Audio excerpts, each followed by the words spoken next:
All right, ladies and gentlemen, welcome back. Quick sound check. So I'm going to take it on out to the chat room here real quick and make sure we got sound. And if we sound good, then I will proceed as planned, starting about 5 minutes early today. Let's see where we're at.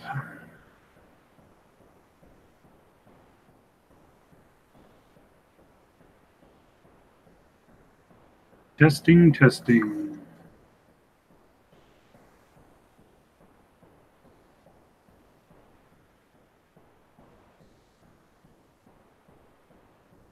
Audio is good.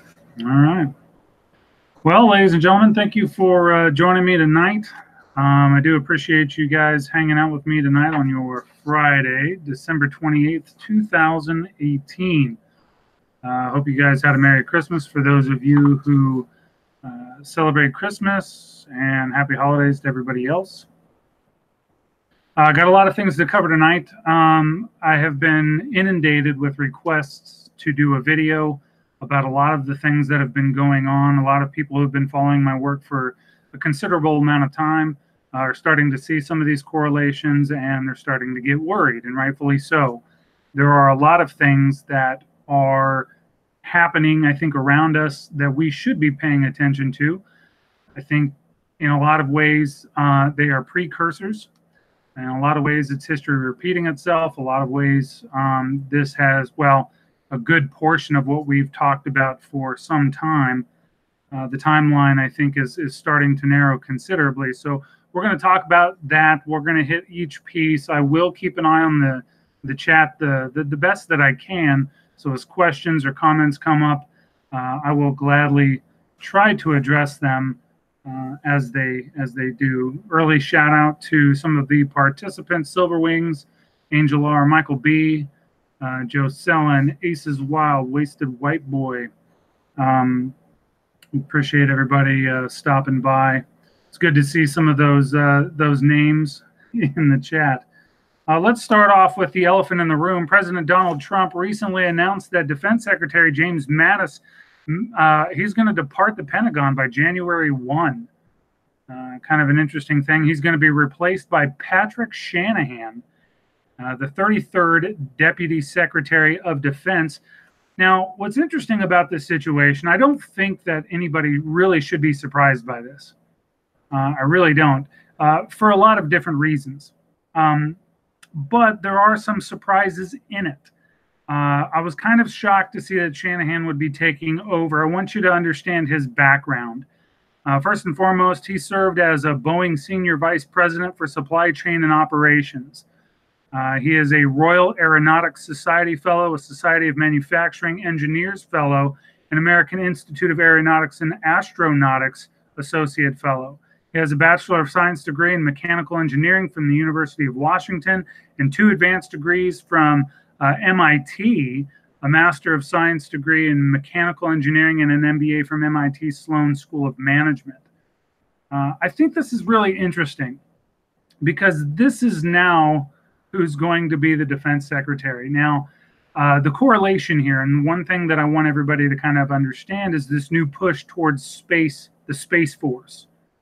And I've long contended that since World War II, I mean, the big push after World War II was, well, I think during World War II, was aviation. If you look back into World War I, they stalemated all the way to the coast.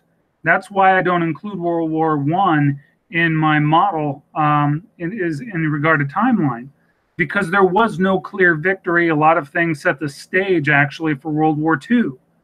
Now, for those of you who are interested and maybe unfamiliar with the model, the cycles, the things that I'm talking about there, I'll give some information on that later. But there is I mean, it's written in some of my books. I've written articles about this. There is a cycle at play, and I've long contended that it's about a 61 10 10, 61 10 10, 60 to 61, depending on how you want to look at that. Anyway, if we stalemated in traditional warfare to World War I, we advanced ourselves in warfare into World War II through aviation. Well, now everybody's got planes. There's really, I mean, in the grand scheme of things, not a whole lot of advancement there. So the next major battlefield will include upper atmosphere into space. And so this guy, Shanahan, I think is uniquely qualified for that position, especially if traditional warfare is going to kind of go by the wayside, which, by the way, it's not. And if you've read my work, you've also read, especially going back into my really old work, I talk about World War III and why the United States is going to fail, why it's not going to be at the forefront. And it's not to say that we are just flat out going to die.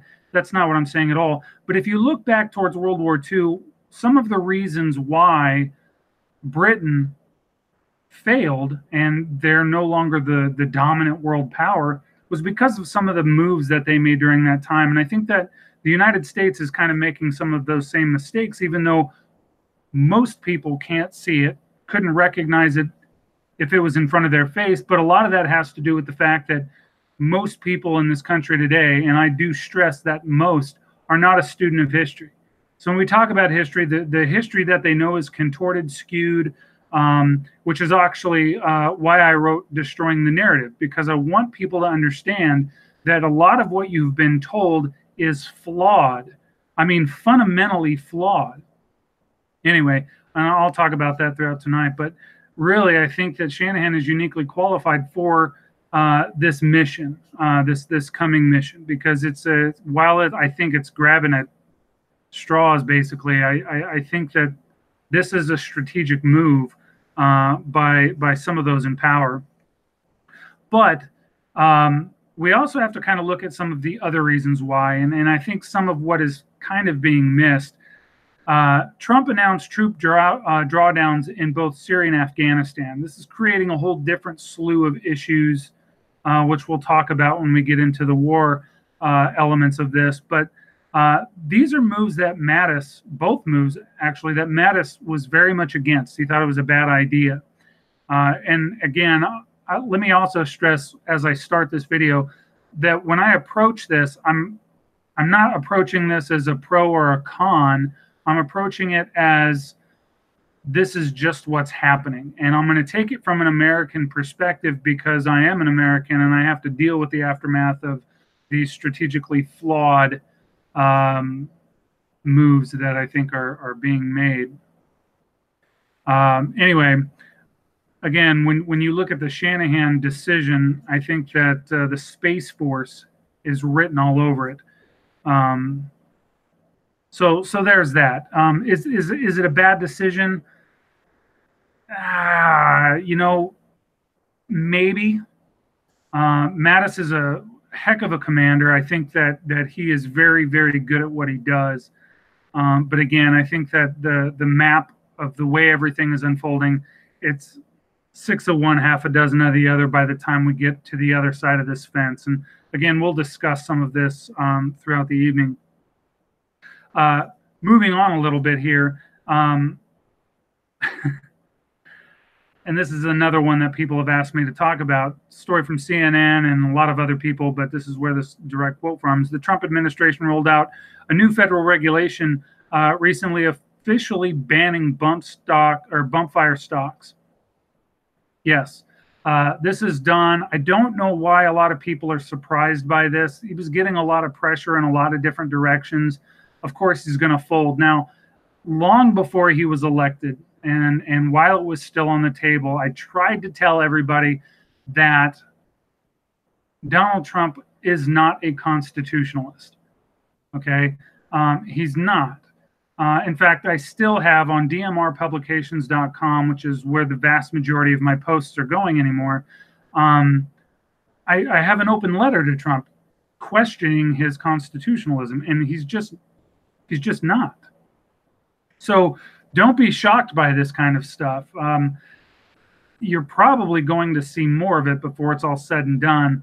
And this isn't a bash on Trump. I mean, I think that a lot of what he's doing because he feels is right. Now, from a leadership standpoint, that's what leaders do. You're going to make decisions that are going to upset some people. They're going to make other people happy, but ultimately he went there on some promises, and he's going to try and accomplish those however he sees fit. And unfortunately for constitutionalists, libertarians, and so on and so forth, some of those moves are going to anger you. I am not. Yeah, one of the comments in the chat: Trump good, Clinton bad, and that's a really probably a great way to sum that up. You know, in contrast to what you would have had, we are miles better. But here's the thing. The aftermath, because of the cycles, because of the way everything is going, it's not really going to change. It slows things down a little bit, advances other elements of it. And I think you'll begin to see that throughout the course of the evening here. By the way, this is day 7, if you're watching live, of the government shutdown. And the funny part is that really not a whole lot has changed. A lot of people get panicked about government shutdowns. We actually have them quite often. So this is not a big deal in the grand scheme of things. It's a posturing thing. And I think in a lot of ways, what it's going to do is just save you money. So if you're one of those that's worried about it, don't worry about it, because checks are still getting sent. Essential services are still being provided. I mean, there's really not a whole lot at this point. Yeah, one of the comments, government shutdown, I didn't even notice. I don't think a lot of people really have. I think they, as far as the news went, there was the, oh, everything's going to break down, it's going to be chaos. Again, posturing. So again, don't worry about that, because honestly, not too many people have really taken note. Meanwhile, though, this is interesting. Pelosi is spending the shutdown in Hawaii. Maxine Waters is spending the shutdown in the Bahamas. So clearly they're not too worried about it. Meanwhile, Trump canceled his trip. So that's kind of an interesting situation there. Now, in I guess in regard to a lot of the things that are going on here, Trump said that we're going to build a wall or close the southern border entirely. I think that's a lot of big words. That's probably not going to happen. I think they'll probably step it up, but you're not going to be able to shut it down, just because I think of a lot of the trade that goes on and travel from Americans and so on and so forth. I would honestly be shocked if they could accomplish a 100% shutdown, if that threat ever has to come. But here's something else that I want everybody to take note of. At the beginning of January, we're getting a whole lot of freshmen in Congress, and this is going to shake things up. So I think we really need to pay attention to what's going on there. But here's a bigger problem. The people that are coming into office are the ones that are very much not in line with the Constitution. Not all of them, of course, but a good portion of them. So this shakeup that's about to happen, I think in a lot of ways, is actually going to expedite some of the things that we're going to talk about here today. So I'm not really looking forward to that. Meanwhile, another migrant caravan, one that's estimated at around 15,000 people, is preparing to leave Honduras on January 15, according to a migrant rights advocate group in the Spanish language media. So we're going to have a whole brand new slew of problems. Of course, we've seen that a couple of migrant children have died in American custody. And, it's funny because, well, it's not funny that they died, but it's funny because this would not be an issue, folks. I want you to understand that the migration patterns, all these things would not happen if we were operating a constitutional United States. And what I mean by that is because we have to understand that entitlements, constitutionally speaking, even the taxation, is unconstitutional. And if we didn't have the entitlements, and we didn't have all of the benefits, and we didn't have all these things that are unconstitutional, it wouldn't be a problem. People wouldn't be coming here for benefits. They'd be coming here to work. They'd be coming here to work, and they're, benefiting society. And it is because, and I'll give you a simple example. I get the question sometimes, people push back, oh, well, blah, blah, blah, blah, blah, this shouldn't be going on. And Well, look at it this way, and I bring up marriage. Okay, marriage is one of those things where if you're married, then all of a sudden you get tax benefits, you get child credits, you get all these other things, right? It's basically a reward for being married, which is a religious institution. Okay. Well, religious natures, religious practices, and so on and so forth, that's supposed to be a constitutional thing, right? But now, if all of a sudden we are monetarily rewarding those who engage in marriage, all of a sudden we're saying that if you're single, you're not as good. You don't deserve benefits. You don't deserve reward, and so on and so forth. And it's interesting when you dive into that paradigm, you begin to see just how many things are unconstitutional. Of course, if you read the Constitution or read An American Warning Reloaded, you will also see that there is literally not a single right in the Bill of Rights that's not currently being infringed upon. Even still to this day, not a single one. So that's the problem with not reading. That's the problem with not critical thinking. That's the problem with saying, okay, well, a benefit to me is okay, but it's not okay to you. Do you realize that a Constitution and a Bill of Rights, according to our founding fathers, is guaranteed to all people, not just Americans? So, I had it was an argument basically about, a debate maybe, about whether or not illegal immigrants should have access to firearms. Of course they should. Of course they should. Everybody should have access to firearms. Anything that you can bear and keep on your person as guaranteed by the Constitution. And as long as we are willing to tear apart one element for one group to eliminate another, we're going to continue to have these problems. Look, if we're about equality, let's make it equal. Period. But it's not. Right now, understand that this is not an equal society in any regard. And this is fundamentally destructive to the Constitution and your rights individually, because we've allowed this right to be taken away and that right to be licensed and this right to be regulated or whatever. And that's a problem. And that's where we're at. And that's why it's going to continue to get stupid. So take that and rewind it back. But what's interesting is that along the way, there are certain things that are happening that are, I guess, light, light in this world of darkness. This came across this last week. A federal judge in Texas threw a dagger into the Affordable Care Act on Friday night, ruling that the entire health care law is unconstitutional because of a recent change in federal tax law. First of all, wow. Second of all, awesome. And then, of course, third, who's reading the tax law? The tax law is so massive.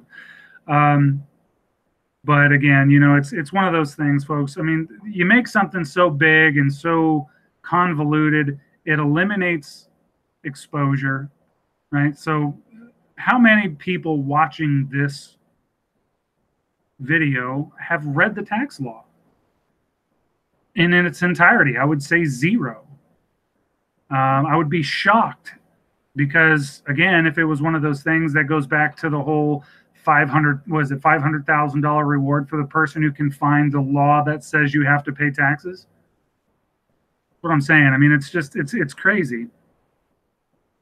But again, this comes down to education. This comes down to exposure. This comes down to a lot of things that just as Americans, we no longer value. Here's the simple truth. Americans no longer value education. And this is evidenced by the fact that we are always trying to pass the buck onto somebody else in regard to the responsibility of education. Truth. An educated person actually benefits the society with which that person is living. Okay, it doesn't matter if we're talking about a city, state, nation, doesn't matter, right? So our goal, and this goes back to even Thomas Jefferson, who made it abundantly clear that an educated society would be a free society, right? But we go to school because we have to. Let me just get into this real quick. Story from CNS News, California ranks number 1 among the 50 states for the percentage of its residents 25 and older who have never completed ninth grade, and 50th for the percentage who have graduated from high school, according to new data from the Census Bureau.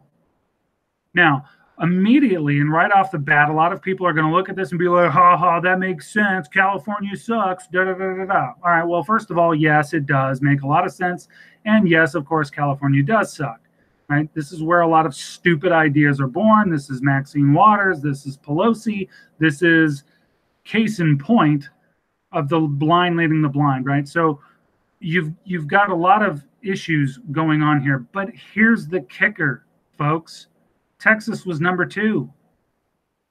Texas was number 2. And of course, a lot of shockers come in there. New York came in 3rd. That's not a shocker. Right? But look at all these people who are coming to power. Look at all these people who are coming to power. You know, when we talk about, well, see, now, here's the thing. So I got some comments in here about non-English speaking schools. Some schools are over 50% immigrants, blah, blah, blah, blah, blah. Fine. You know what? It doesn't matter because, look, for those of you who followed me for any extended period of time, you know that I had that 5-question litmus test that nobody could answer. And they were basic, fundamental questions. You know, we talk about what was Robert E. Lee fighting for? Well, he was fighting for slaves. Really? Because he thought it was an abomination. Who was the first president? Well, it was George Washington. Really? Because I thought we became a country in 76 and he didn't become president until the late 80s. So who was in charge? So when we start looking at some of these details, we find out that the vast majority of Americans simply have no clue about their own history. So it's not that. Americans are ignorant of their own. I mean, for crying out loud, look at the people in power. Oh, God, there's so many examples that I could use. How about the congressman who thought that the island of Guam would flip over? It is a dumbing down of our population, and education is no longer valued. In fact, it was funny. I was watching. There was a clip from Saturday Night Live, and they were literally ridiculing books. Like, oh, I don't read. I don't have time to read. I don't, books. I ain't going to open up a book. And it was supposed to be funny. And it's not funny. We don't strive for knowledge anymore, and it blows my mind. According to the National Report Card produced by the National Assessment of Education Progress, the NAEP, which is considered the gold standard for evaluating the job schools are doing, educating students, only a small percentage of high school seniors know their history. 12%. 12% of high school seniors know their history. And I should point out, too, by that same card, the same report card, not a single subject could boast proficiencies over 42%. Now, when you factor in ideas like, I have to go to school because they're making me, I don't know my history, I don't know this, I don't know that, blah, blah, blah, blah, blah. Is it any wonder we're as jacked up as we are? If it's true that those who do not know history are doomed to repeat it, what does that tell you when those, it's like 67% of freshmen going into college are not ready for college level material. 12% are only proficient, of high school seniors are proficient in history, and nobody in any English, science, math, whatever, couldn't boast over 42% proficiency. Understand, folks, that these people are going to get into positions of power. What is that going to equate to? I can tell you it's not going to be good. I look at history as a guide and see what happened when ignorance became high. When ignorance became high at an all-time high, things like dragons and grim reapers and magicians and all of these mystical things became a reality for people. And here we are again, where these magical things like socialism are becoming popular. It should not shock you. But who's teaching our kids, or not teaching our kids, is the very entity that everybody's turning to for all of their problems. Folks, it's a cause and effect scenario. And it's sad. And it's funny. I saw in the chat, all we learn about is slaves and Nazis. That's true. But here, even this is what was funny. I saw, I'm sure you've seen it too, a lot of different videos on YouTube and in the media where you got all these socialists who are screaming about Nazis. We don't like Nazis. Da da da da da. Well, might I remind everybody that both the Nazis and even Mussolini and his clan were all socialists. Just something to throw out there. But that's what we're talking about, right? I mean, so these people are going to start being in charge very soon of a lot of different economic policies. Of course, the universal income has been a big deal here lately. Dumb people are about to make a whole bunch of dumb decisions. How about that? We'll just boil it down to that. And folks, when we talk about the economic upheaval, which is a part of this cycle, we have to understand that it's at our doorstep. Now, I'm gonna discuss some of that. The media is telling everyone that things are great. I've seen it time and time again for the last 8 months about how awesome everything is. Meanwhile, the evidence does not support it. Now, that being said, I will say that things have been awesome for the rich. I'll give them that. The stock market, there's been some big wins there, also some big losses. But for the rich, it's really been a good time. But we've literally gotten our asses handed to us here recently, in economically speaking.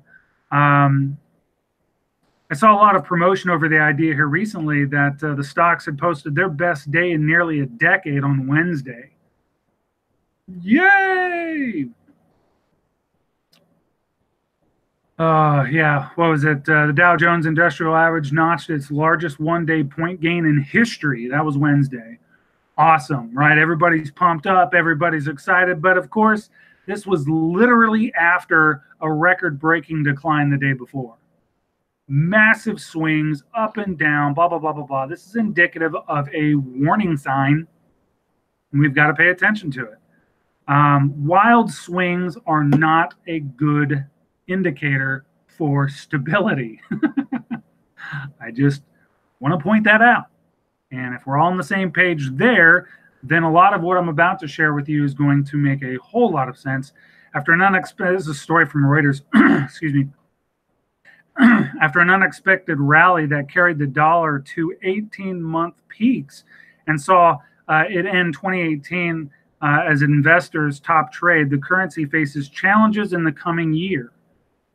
The currency faces challenges in the coming year. Duh. Countries all over the world are trying desperately to get away from the dollar, and they're trying to figure out all these different ways to go about doing it. So very interesting little situation there. Hence the prediction in a Reuters poll this month that the dollar will end 2019 around 5% below current levels. I think that's going to be much worse. I'll just put it to you that way. CNN Business reported fear has taken over the markets. The Wall Street Journal fear gauge warns that this sell-off is different. It is different.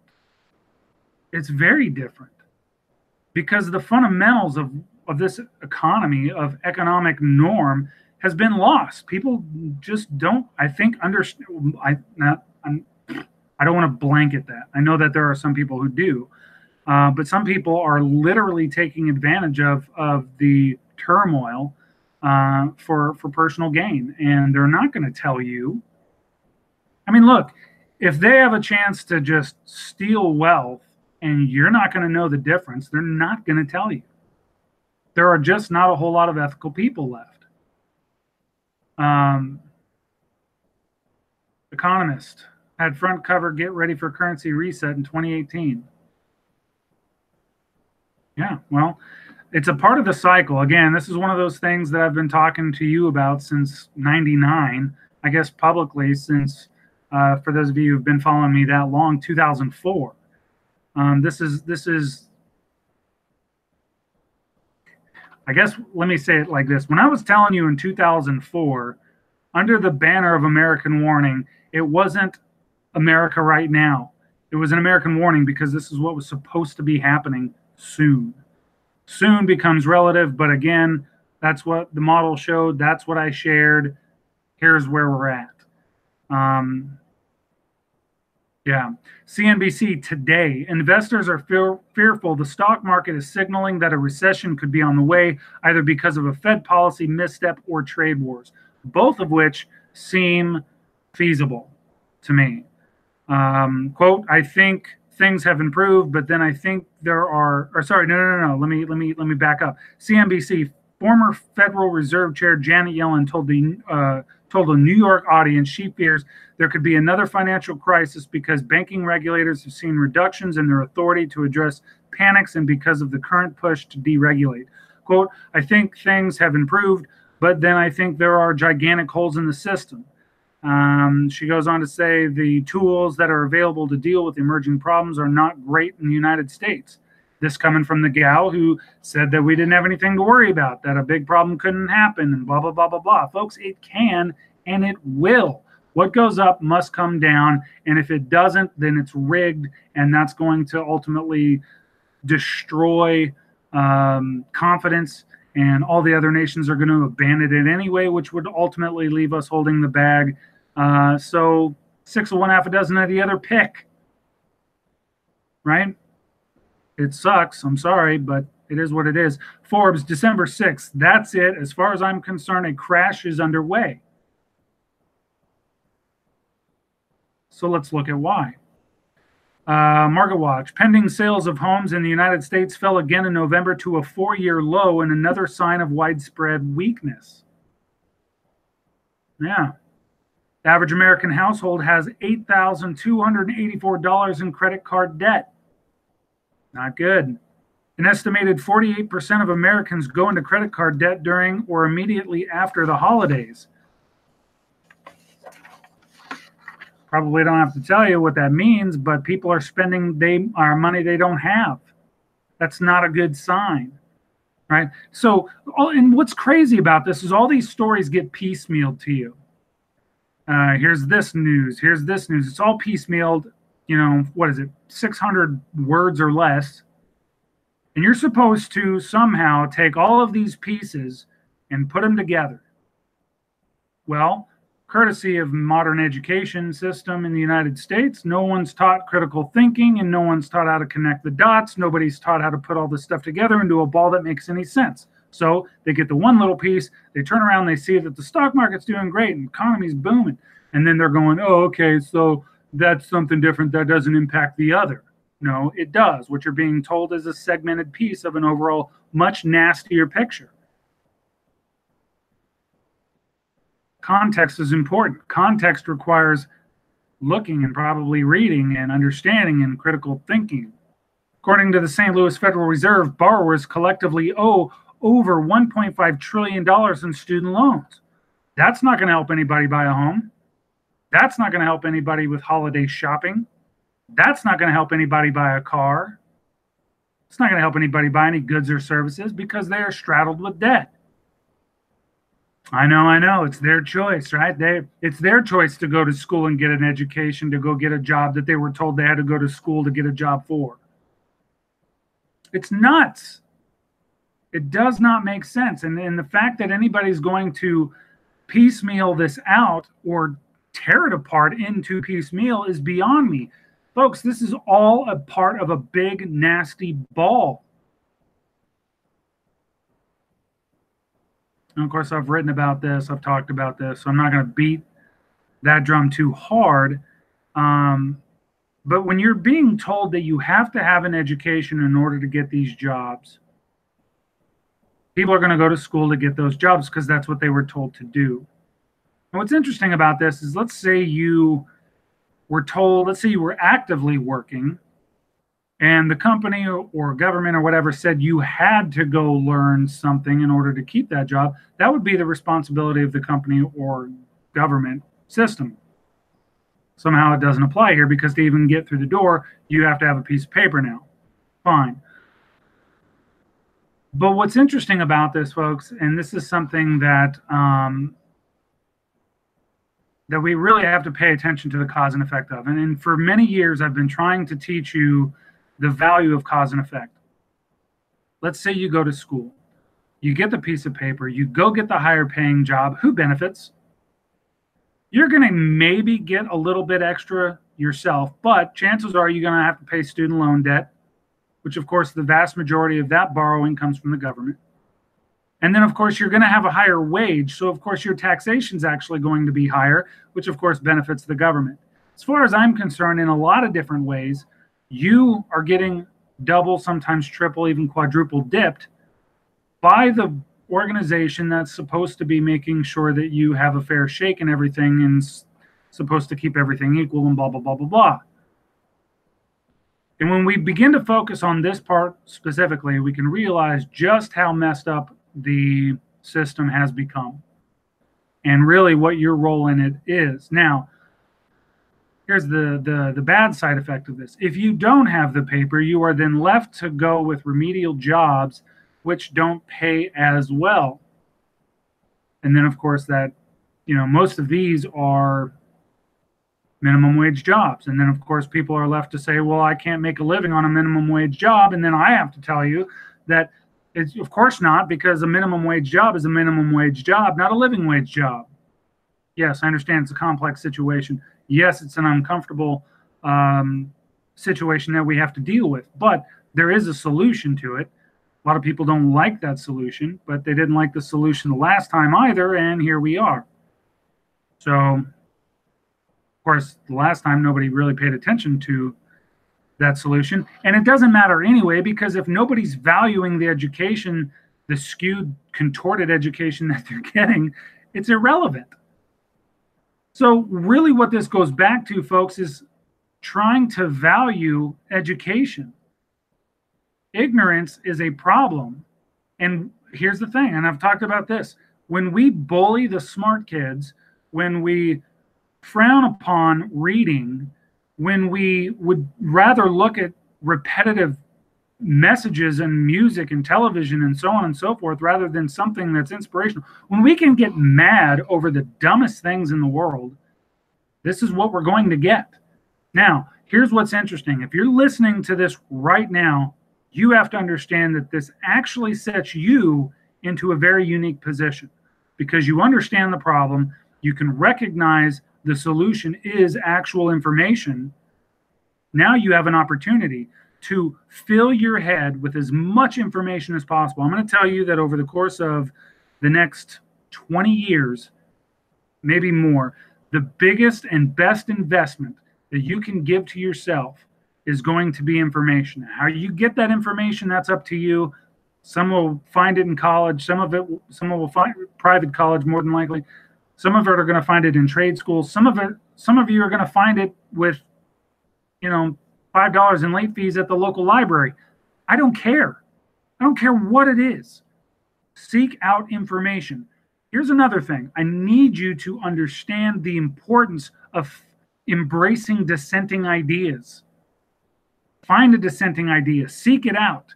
If you have come to believe that your ideas and your ideas alone are that solid, you have already failed yourself. Period. Seek out dissenting ideas. Destroy your own conclusions. Try to find better solutions. Try to find better conclusions. You're going to have better outcomes if you do. It's really that simple. Anyway, let me get back to it.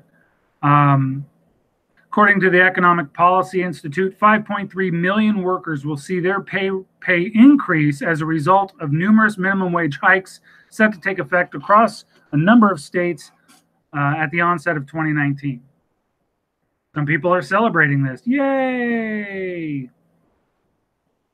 Well, I don't. I think it's a bad idea, just like it was a bad idea the time before, and the time before that, and the time before that.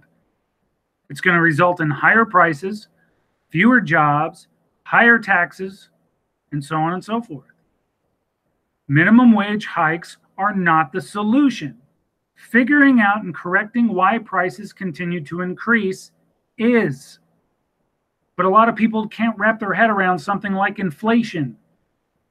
Folks, I have said, I have written about, I have tried very hard to define how inflation equals robbery. You are being robbed, and every time your pay status rises, they're taking more taxes, which is more robbery. Now, many are paying attention to the wage situation specifically, which I think is unfortunate. But evidence of my issues with this are actually found in local papers, like the Curry Coastal Pilot. They reported this month that the United Way of Southwestern Oregon has released its ALICE report for Curry County that shows stagnant wages and increasing costs of living are pushing more people into poverty. Now, what's interesting about that is if you were to look at that and tear it apart and then try to apply it, try to see if anything matches, see if that puzzle piece matches other places in the country, you see it's all over the place. It is a little bit more complex than that, but the piece does fit. We are seeing stagnant wages, and we're seeing people getting pushed into poverty, and we're seeing the cost of living increase. And this is happening specifically in a lot of places where we are seeing the minimum wage increase. So it's very interesting to watch this dynamic play out. I will give some credit to CNBC. They reported that 9 in 10 workers in Silicon Valley make less now than they did in 1997 after adjusting for inflation. And that, of course, is according to a new report from the University of California, Santa Cruz. But that's the key, folks. That is the key. After adjusting for inflation, how many, and just a question to ask yourself, how many people do you know can look at the money that they receive now in any capacity and be able to adjust it for inflation? Here's a really quick way to understand this. I have used this example time and time again. I'm going to use it once more just so everybody's on the same page. In 1913, you could buy a suit and a gun for an ounce of gold. Today, you can buy a suit and a gun for an ounce of gold. But back then, it was 20, 30 bucks. Today, it's $1,200, $1,300, and it's probably going to get much, much worse. That's inflation. Your buying power goes away. So you can sit there and chase this all you want, but until you correct that problem specifically, all the pay increases, all the minimum wage hikes, all these things are irrelevant. But let's just guess here how they don't teach this in high school. So how would you know? If you're not being taught this, you're not going to know. Of course, if you're not seeking it out, you're not going to know either. And if you don't know what to seek out, that's kind of a problem too. That's the critical thinking part. Like, how does this apply to me? I see this phrase. How does this apply? I should probably look this up. I should probably see how this impacts me directly. But most people don't do that, and that's a problem. It's sad. I'll just boil it down to that. Here's the thing, though. A lot of people would, and I do say a lot of people would probably try to challenge what I've just told you. But here's the thing, in regard to stagnant wages. Stagnant wages aren't stagnant, David. They're not stagnant at all. In fact, wages are up 3%. Yeah, okay. I concede. I agree with you. According to the numbers, wages are up 3%. Everything's great. Forget everything that I've been talking about, unless there's another side to this that you are not considering. And what is that part? Well, inflation is at 2.9%. So call it a wash, as far as I'm concerned. Because by the time we factor in higher taxes, debt, interest on that debt, interest in general, interest on your money, you're actually negative. If your cost of living increases and your wage increased by 3% and inflation's at 2.9% and everything else up around you is going up and we're having record taxation, you're negative. You're negative. Just something to throw out there.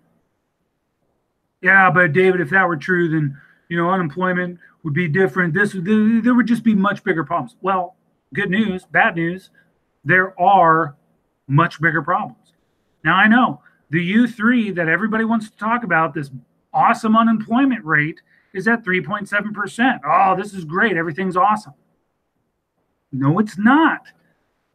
Repeatedly, and not just me, all across the economic landscape, analysts, economists, commentators, etc., have been trying desperately to tell you to stop. For crying out loud, even President Trump has been trying to tell you to stop paying attention to the U3 number because it is useless. It is a fictitious number. It is a dreamland number because it doesn't include everybody that it's supposed to. If we include, and we'll just use government numbers here real quick, if we just look at including more people like that we should, we're going to be talking about the U6 number, right? Well, the U6 number is at 7.6%. Let me just tell you about how at the height of the last recession, we were looking at unemployment at 10%. So we're really not all that far off. But if we were to take a moment, critically think, and understand that the employment rate was changed, which is why we've got U3 through 6, it was changed into this new system. Well, wait a second. Especially if we're going to try and contrast it with Great Depression numbers and blah, blah, blah, blah, blah, then we also have to realize that it was changed. It was changed during the Clinton administration. So if we go back and look at the way unemployment was tracked then, guess what that number is? As of November 2018, that number is 21.3% unemployment. What does that tell you? I'm telling you that there are cracks and weaknesses in this facade that everybody's living, and it's crazy. And I'm sorry that it has to be bad news, but it is the truth. It is the truth, and it's an unfortunate, scary sign of things to come. Things aren't getting better. Things are fracturing all around you, and for some stupid reason, everybody's trying to cover it up. And here's the problem. The longer it gets covered up, the worse it's going to be. It just gets worse. And the aftermath, the repercussions of what's about to happen are going to be horrible the longer that we hide the truth from ourselves. It's sort of like how people are using their credit cards for holiday. By the way, there was a ridiculous amount of people. It was like a quarter of the people were still in debt from last Christmas. Folks, stop buying Christmas presents. If you don't have money,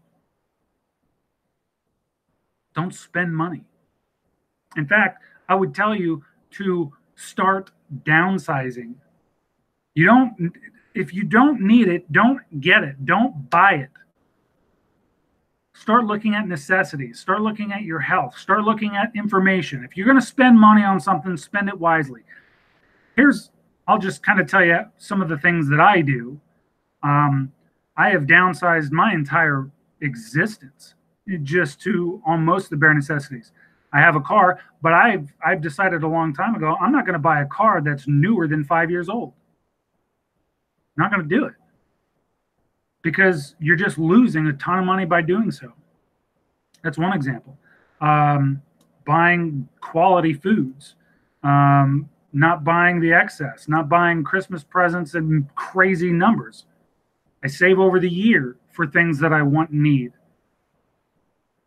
Now, I'm not telling you have to do all this, but for crying out loud, my investment comes in information, different types of schooling, classes, books, etc.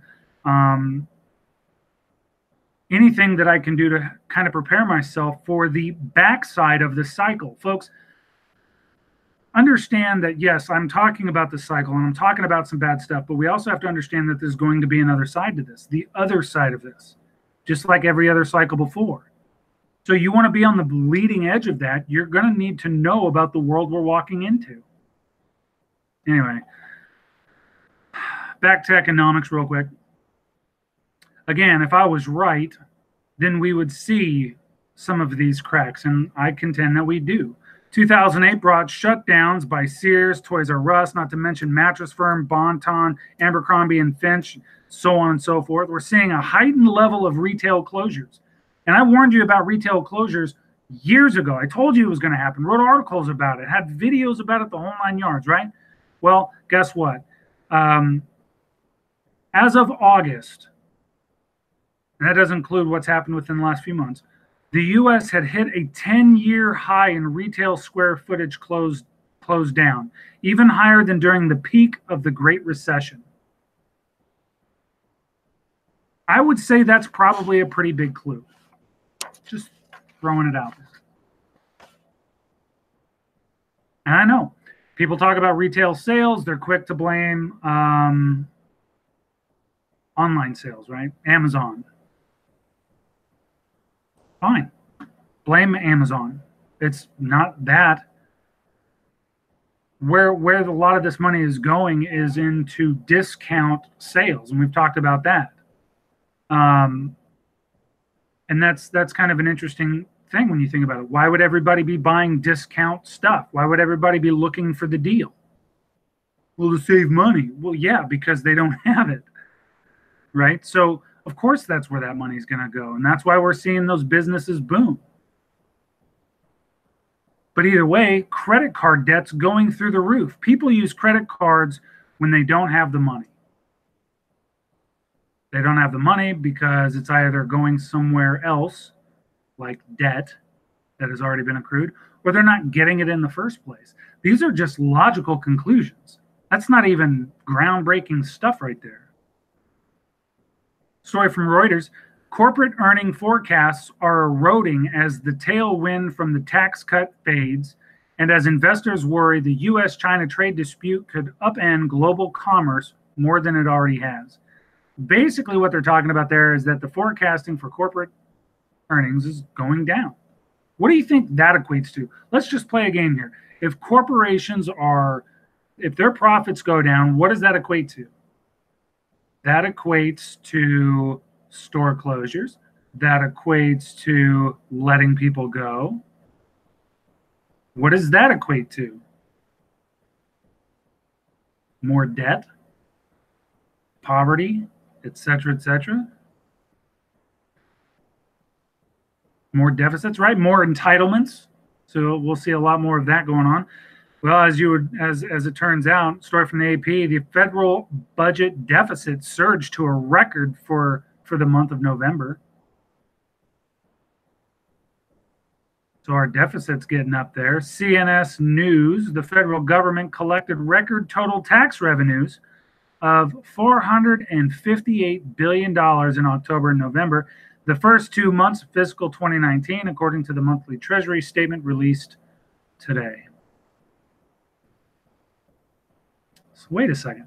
Corporate earnings are down. Personal debt is up to crazy degrees. Student loan debt high. Car loans high. Mortgage debt high. So on. It's just chaos, right? But yet somehow the government was able to, once again, month over month over month over month over month, collect record tax highs. Something's not stirring the Kool-Aid here, folks. Even with these record tax collections, however, the government still ran a deficit of $305 billion for the first 2 months of the fiscal year. That's because the government's spending $764 billion. Of course, that doesn't include a lot of things. And you ultimately get to pay. You get to pay on the debt. You get to pay on the bailouts. You get to pay on on the taxes. You got to pay on all this. And don't you miss a payment, because if you do, you got to pay extra fines and fees and blah, blah, blah, blah, blah. But of course, if any of these organizations owe you money, you just got to wait in line for your turn. Not cool. Federal government has added another $1.3 trillion to the debt since last December 25, according to numbers published by the U.S. Treasury. According to the latest numbers published by the Treasury, which show where the debt stood on December 20th, 2018, the federal debt was $21.8 trillion. That's a lot of money. That's a lot of money. That's $10,743 per household. Cool. So you're on the hook. Awesome. Well done. Thanks for everybody's participation. Story from CBS. The Fed's interest rate hikes are doing more than hitting consumers in the credit cards. They're also making it much more expensive for the U.S. to carry its debt load. Those interest payments are projected to triple to more than $600 billion by 2023. So look at this paradigm. People are all about, well, we got to raise interest rates because I got to get a good return on my investment, blah, blah, blah, blah, blah, because nobody's making any money right now. That's what's so funny. This is how jacked up it is. If we raise interest rates, we are jacked up as a nation. We are so screwed. That's just where we're at. That's the beauty of these wonderful policies that these moronic people have put in place. And because nobody can hold these moronic people accountable, because everybody's ignorant, because they were not taught anything. And then when people who do know something actually pipe up and say something, they're crazy, they're radical. How could you go against what these dumbasses say? It's crazy. This is the world that we live in, ladies and gentlemen. Welcome to the Twilight Zone. Another story from CBS. A decade after financial crisis, the U.S. economy seems to be firing on all cylinders, with unemployment at a 50-year low, that's that 3.7, and growth hitting its stride. But a deeper look reveals a more troubling picture. You think? This is CBS, folks. Between 2012 and 2015, a period when the recovery seemed to be gaining speed, nearly half of all counties nationwide saw flat or declining growth, according to new government data. I got to tell you that this has actually just gotten worse since that time.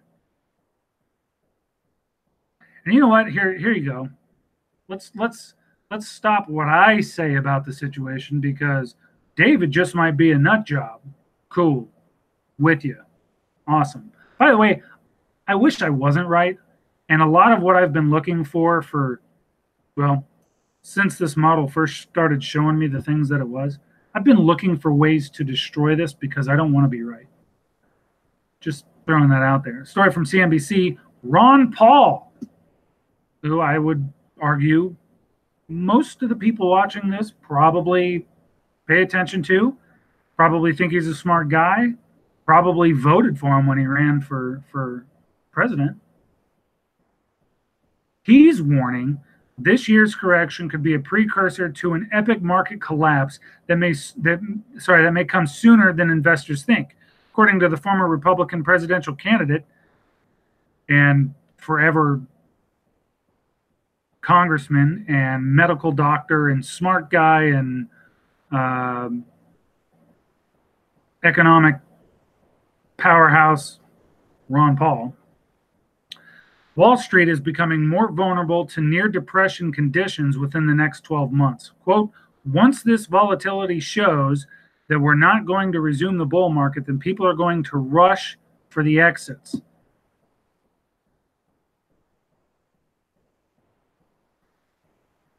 And he added, it could be worse than 1929. It could be worse than 1929. What's the problem with that statement? The problem with that statement, that it could be worse than 1929, is that according to the data that I've been sharing with you since I started this show, is that nobody knows what the hell happened in 1929. Nobody knows. Why? Because nobody knows history. Isn't that weird?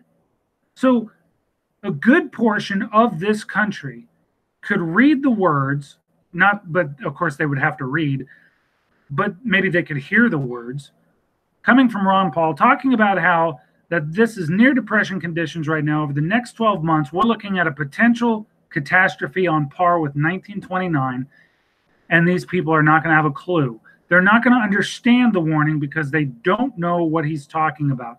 And he doesn't know how to get in there and actually delineate and define everything because he assumes that something like that would probably be taught.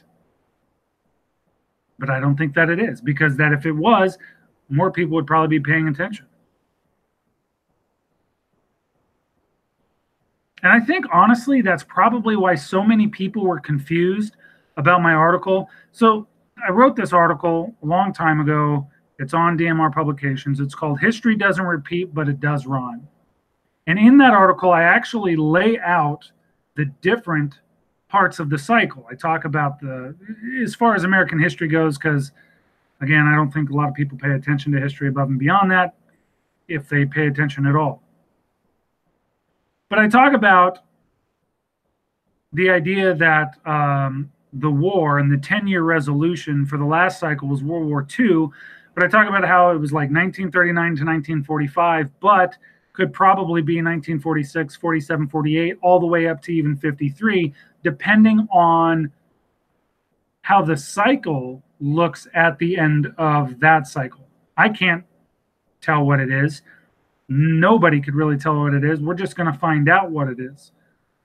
And I lay out what happened in 46, 47, 48, all the way to 53 as to why it potentially could be that date that this next cycle has to hinge on. So that's a pretty wide gap. So then we look at 2007, 2008, right? Well, that's the financial crisis, right? So 10 years. Well, 2008, all right, here we are, 2018. Sure enough, we're seeing volatility in the markets, but it very well could be 2009, which would put that 10 years at 2019. Why 2009? Well, because 2009 unemployment rose to the 10%. That's when things really got bad, and that was October of 2009. And that was the worst that it had been since the 82 recession. That was the really big kapow. So 2008, 2009, I don't know. I don't know. We're going to find out when this hits. But either way, according to the model, we are right at the doorstep. Now, I understand a year is a long time to wait. A month is a long time to wait. Many people want to know the date, the time, instant gratification. Thank you, Google. I don't have that. I've always had a range. We had a 10-year split on the first half, a 10-year split on the war part, but overall it's a 20-year span. Well, I think that we're finally starting to get into that middle part, and I think we're going to start to see the things begin to play out. It's plain and simple. I want you to remember, even back then, it wasn't so quick, cut and dry. September 3rd, 1929, the Dow Jones Industrial reached a record high. That was September of 29, reached an all-time high. At the end of the market day in October, it was October 24th, they saw a 21% decline. Only 21%.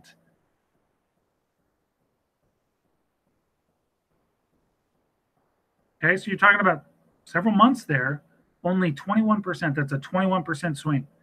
By the time the crash was completed in 32, so you're talking about 29 to 32. That's years, folks. Following the depression, if you will, stocks at that point had lost 90%. That's 90% from late 29 to 32. These things, they creep up on you, I think is my point. So you got to pay attention to the details. You got to look at, well, I mean, I look at the model. You don't have to, but that's what I'm looking at. That's what I'm seeing. So when I'm looking at this 10-10-61 split, these are the things that I'm looking at, and I'm looking at some of these telltale signs. Now all of a sudden we're seeing massive swings, massive ups and downs just on a daily basis.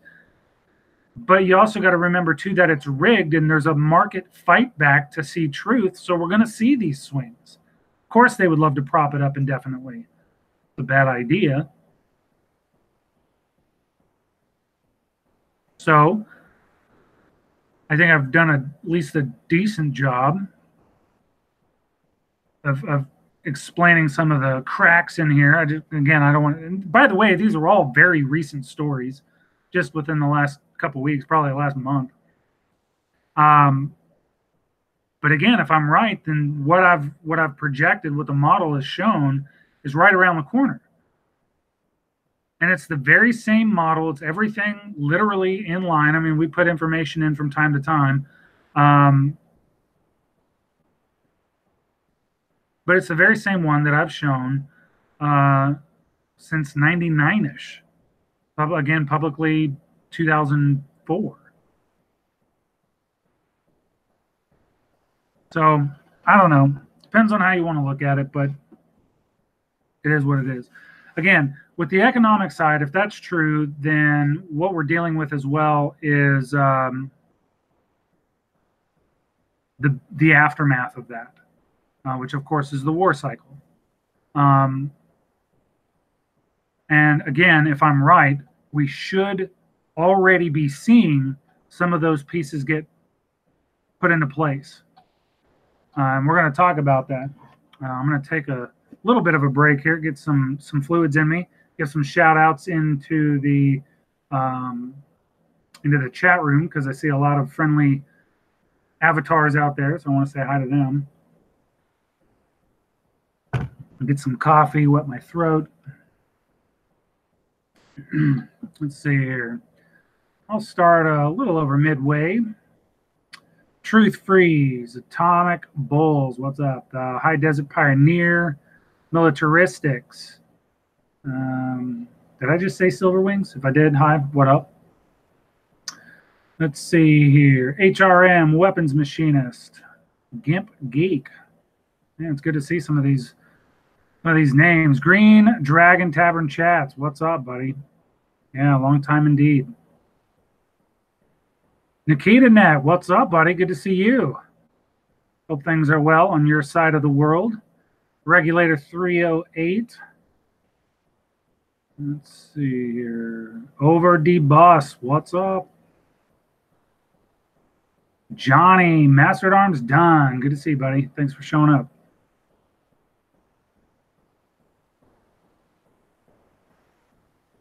Yeah, scrolling through. Angel, what's up? Yeah, a lot of names I see out there. Definitely appreciate you guys showing up. Good stuff. All right.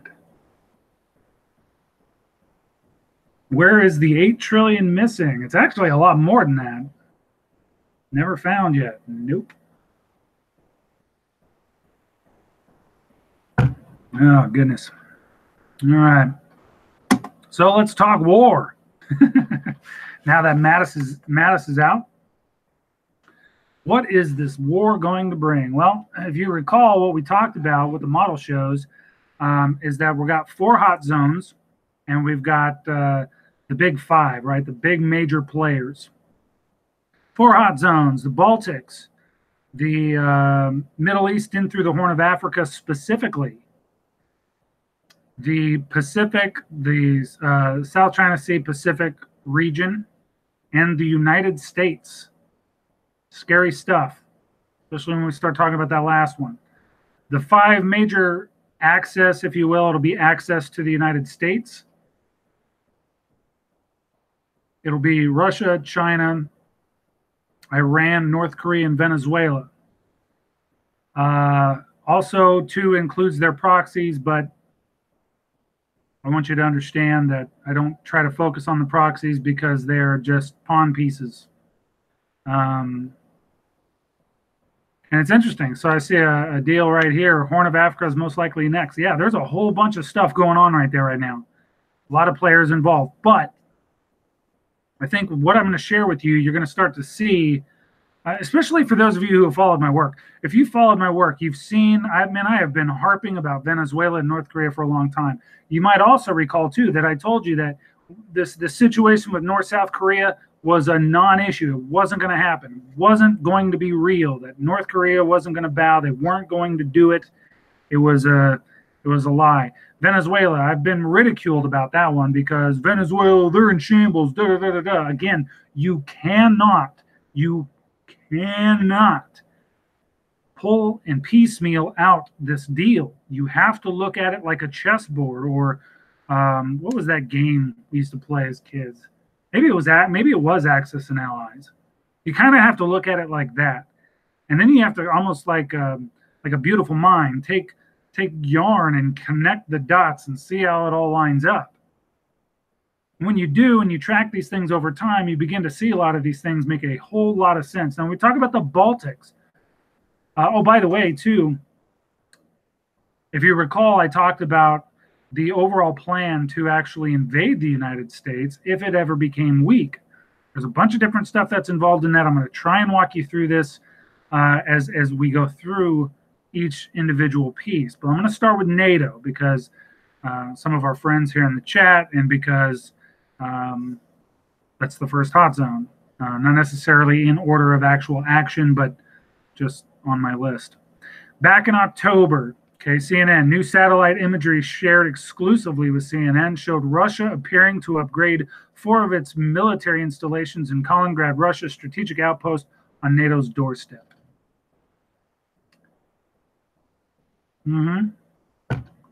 Yep, Russia's going to be a big part of this. Big part of this. And then today, this is kind of interesting, just a little to kind of tell you about how this is happening. NATO fighter jets patrolling the Baltic states' airspace were scrambled twice last week to intercept Russian military aircraft.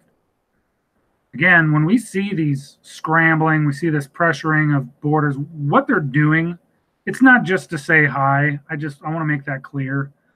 What they're doing more often than not is testing capabilities, reaction times, and so on and so forth. This is strategy. Strategic capabilities are important to understand. That's why we study tapes. That's why we test. That's why we go visit the opponent's other games and so on and so forth. The more you understand about a potential enemy, the better off you are.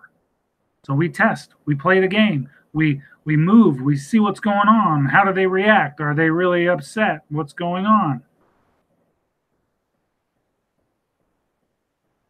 Here's what's interesting. Experts at the Washington-based think tank Atlantic Council have warned in a study that NATO forces in Poland and the Baltic states could be overrun if attacked by Russia, the American military newspaper Stars and Stripes reported. The study, entitled Permanent Deterrence, Enhancements to the United States Military Presence in North Central Europe, lays out a plan to counter such scenarios. It reiterates concerns raised by numerous security analysts in recent years. Chiefly that Russia's military advantage on NATO's eastern flank means it could quickly overrun allies in places such as the Baltics, but it also makes recommendations that go beyond the usual call for another army brigade in Europe as the answer to its mismatch in Russia. Folks, that is a paragraph that I don't know if I could really tear apart in 2 hours. I will try to sum it up with the idea that it is a recognized advantage that Russia has. It is a recognized issue that the allies have. In other words, that would be a hot point very, very quickly because everybody recognizes that it's just not well guarded, but it's also a strategic point. See what I mean? So I could not have foreseen this when I first started telling you about the Baltics back in 2004. That just came out. But if that's not validity or validation, I should say, then I don't know what is.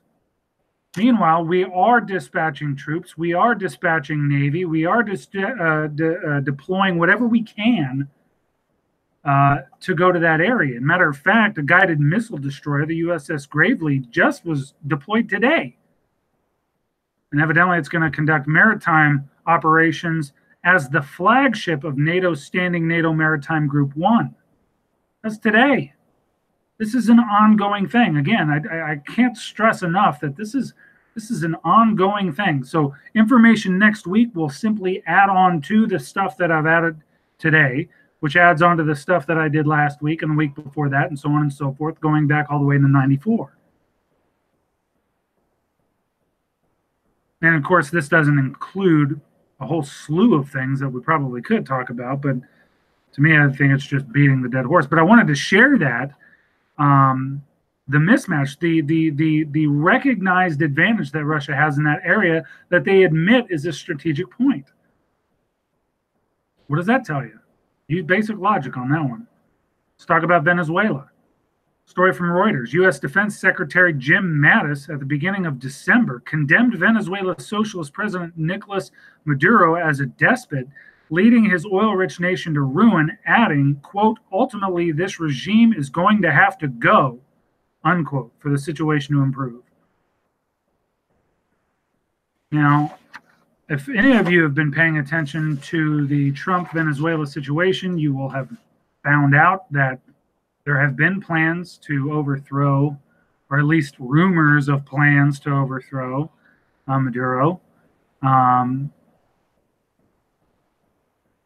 There have been all kinds of things going on in that region. A lot of people aren't paying attention to that at all. I have, thankfully. Again, I emphatically state that Venezuela is going to play a key and strategic role in the coming conflict.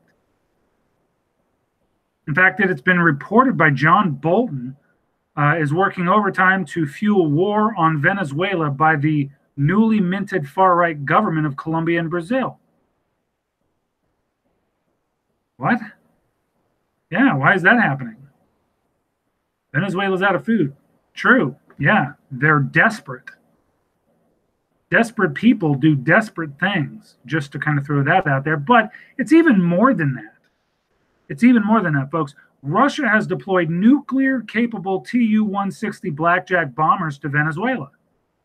I'm going to talk a little bit more about that in the Russia segment because there's an even bigger situation going on there. You have to remember that it's not Venezuela. Venezuela is going to appeal to their big brother and sister, Russia and China. And that's already happening. Russia's sending bombers. Russia's getting ready to do a whole lot more. China's already got hands down there. I'm telling you, you can't look at it from a government standpoint. You have to look at it from a strategic standpoint. But before I get into all that, I want to talk about Iran. First, let me remind everybody about the sanctions that the United States currently has on Iran. The Iranian Foreign Ministry has criticized U.S. President Donald Trump's unannounced visit to Iraq, calling it disrespect for their sovereignty. We're kind of stirring the pot there a little bit. Not a big deal in the grand scheme of things, but just kind of showing you that tensions are still there. Iran is also currently in talks with Syria, Afghan Taliban members, and Egypt. And of course, Russia, Turkey, and Iran are set to have a meeting in Moscow in 2019 over Syria. Now, why do I bring this up? Because Syria is a proxy. Turkey is a proxy. In fact, if you remember, Shammer and I did a video talking specifically about Turkey, some of the issues that were going on there. But again, I want to stress Turkey, Russia, Iran, Syria. These are. Pay attention to that. It's kind of important. But here's what's interesting, and this is why I wanted to talk about this specifically. I wanted to provide a little bit of context for you there, showing some of the overlap.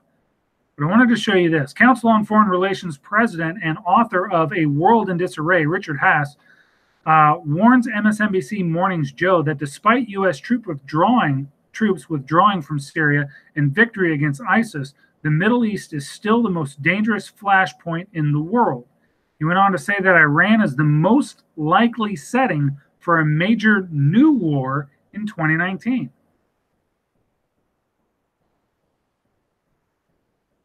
That's big. And the reason I pay that so much attention is because, of course, that's a statement coming from the Council on Foreign Relations. And that's a big deal. So We have the admittance of the Baltics. We have the admittance, basically, now of the Iran situation. Of course, we have homage via John Bolton and so on and so forth for the Venezuela, not to mention the interaction there with Russia. So with that aside, let me move on to North Korea. North Korea said Thursday it will never unilaterally give up its nuclear weapons unless the United States first removes what Pyongyang called a nuclear threat, which is, of course, the withdrawal or significant reduction of the 28,500 American troops stationed in South Korea, which, of course, won't happen. Yeah. If you recall, remember, I have said it repeatedly. That's not a real deal. Don't listen to what North Korea says. It is a temporary thing. It's a showboat. It is a misdirection. It's BS. Don't listen. It's not happening. It's not real.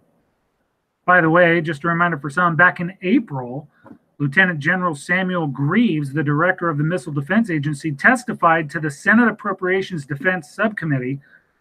And during that, Senator Susan Collins asked Greaves about the risk that China and Russia's hypersonic missile technology will be proliferated to countries like North Korea and Iran. Quote, I assess the risk as extremely high. And he said, I don't see what will prevent it from happening. He added that this is the reason why the hypersonic threat is something that we need to address expediently. Yeah. That's, again, one of those things, right? So Iran and North Korea, you got to understand that these are still very much on the board. This is a very real situation. It is going to get much worse in rapid time. So let's move on to Russia. Story from Reuters. More than a dozen Su-27 and Su-30 fighter jets, which Russia is deploying to boost its air force amid heightened tensions with Ukraine, arrived in Crimea on Saturday. So that's still in play.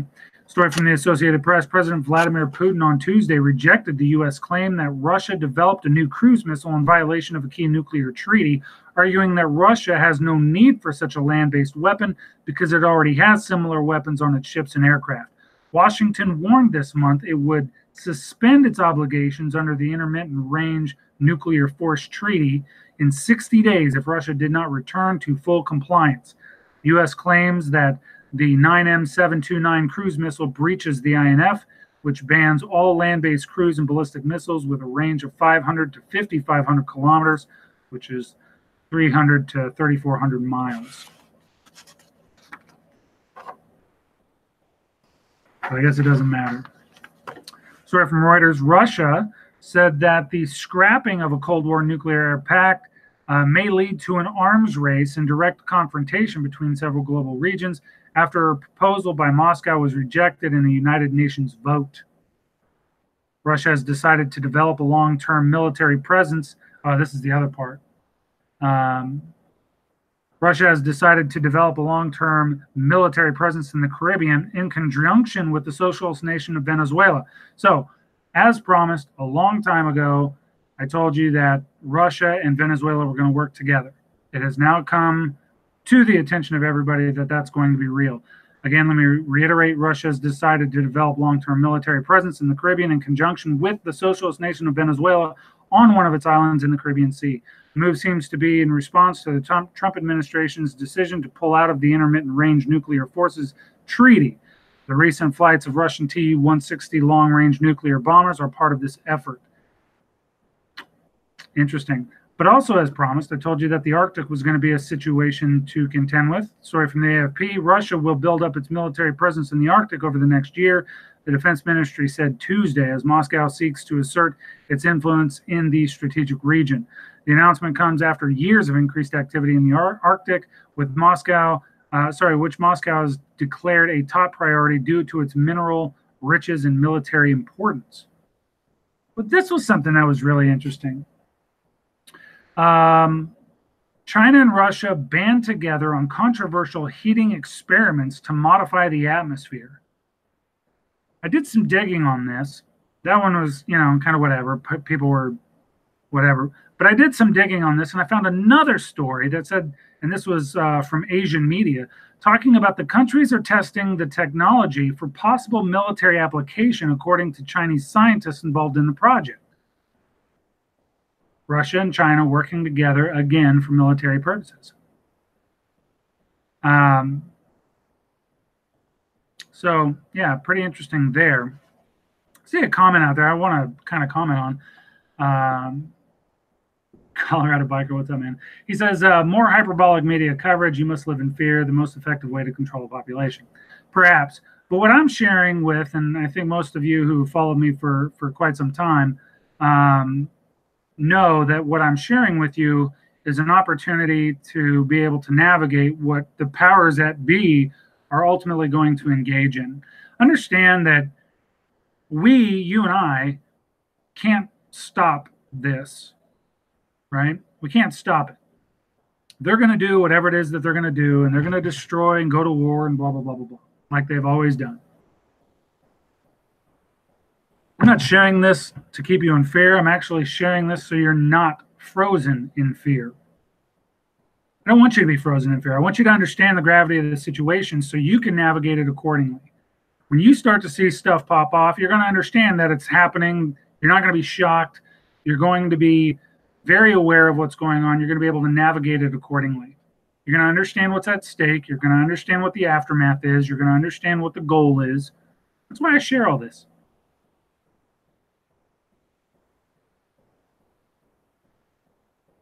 So that's what I'm doing. That's how I'm doing it. That's why I'm doing it. Moving on to China. China's military isn't just aiming for mere parity or deterrence with the United States, but rather military victory in a potential Sino-American war. Quote, the PLA, which is the People's Liberation Army, is focused not merely on competing with the United States or other nations as a goal in and of itself, but instead on competing as a means to achieving the policy outcomes identified by the CPP, which is the Communist Party of China, deterring U.S. intervention and defeating the United States military if the United States and China do not come, if the United States and China do come into open conflict. That was written by RAND Corp, researcher Scott Harold, in a new study that was just released. That's very interesting.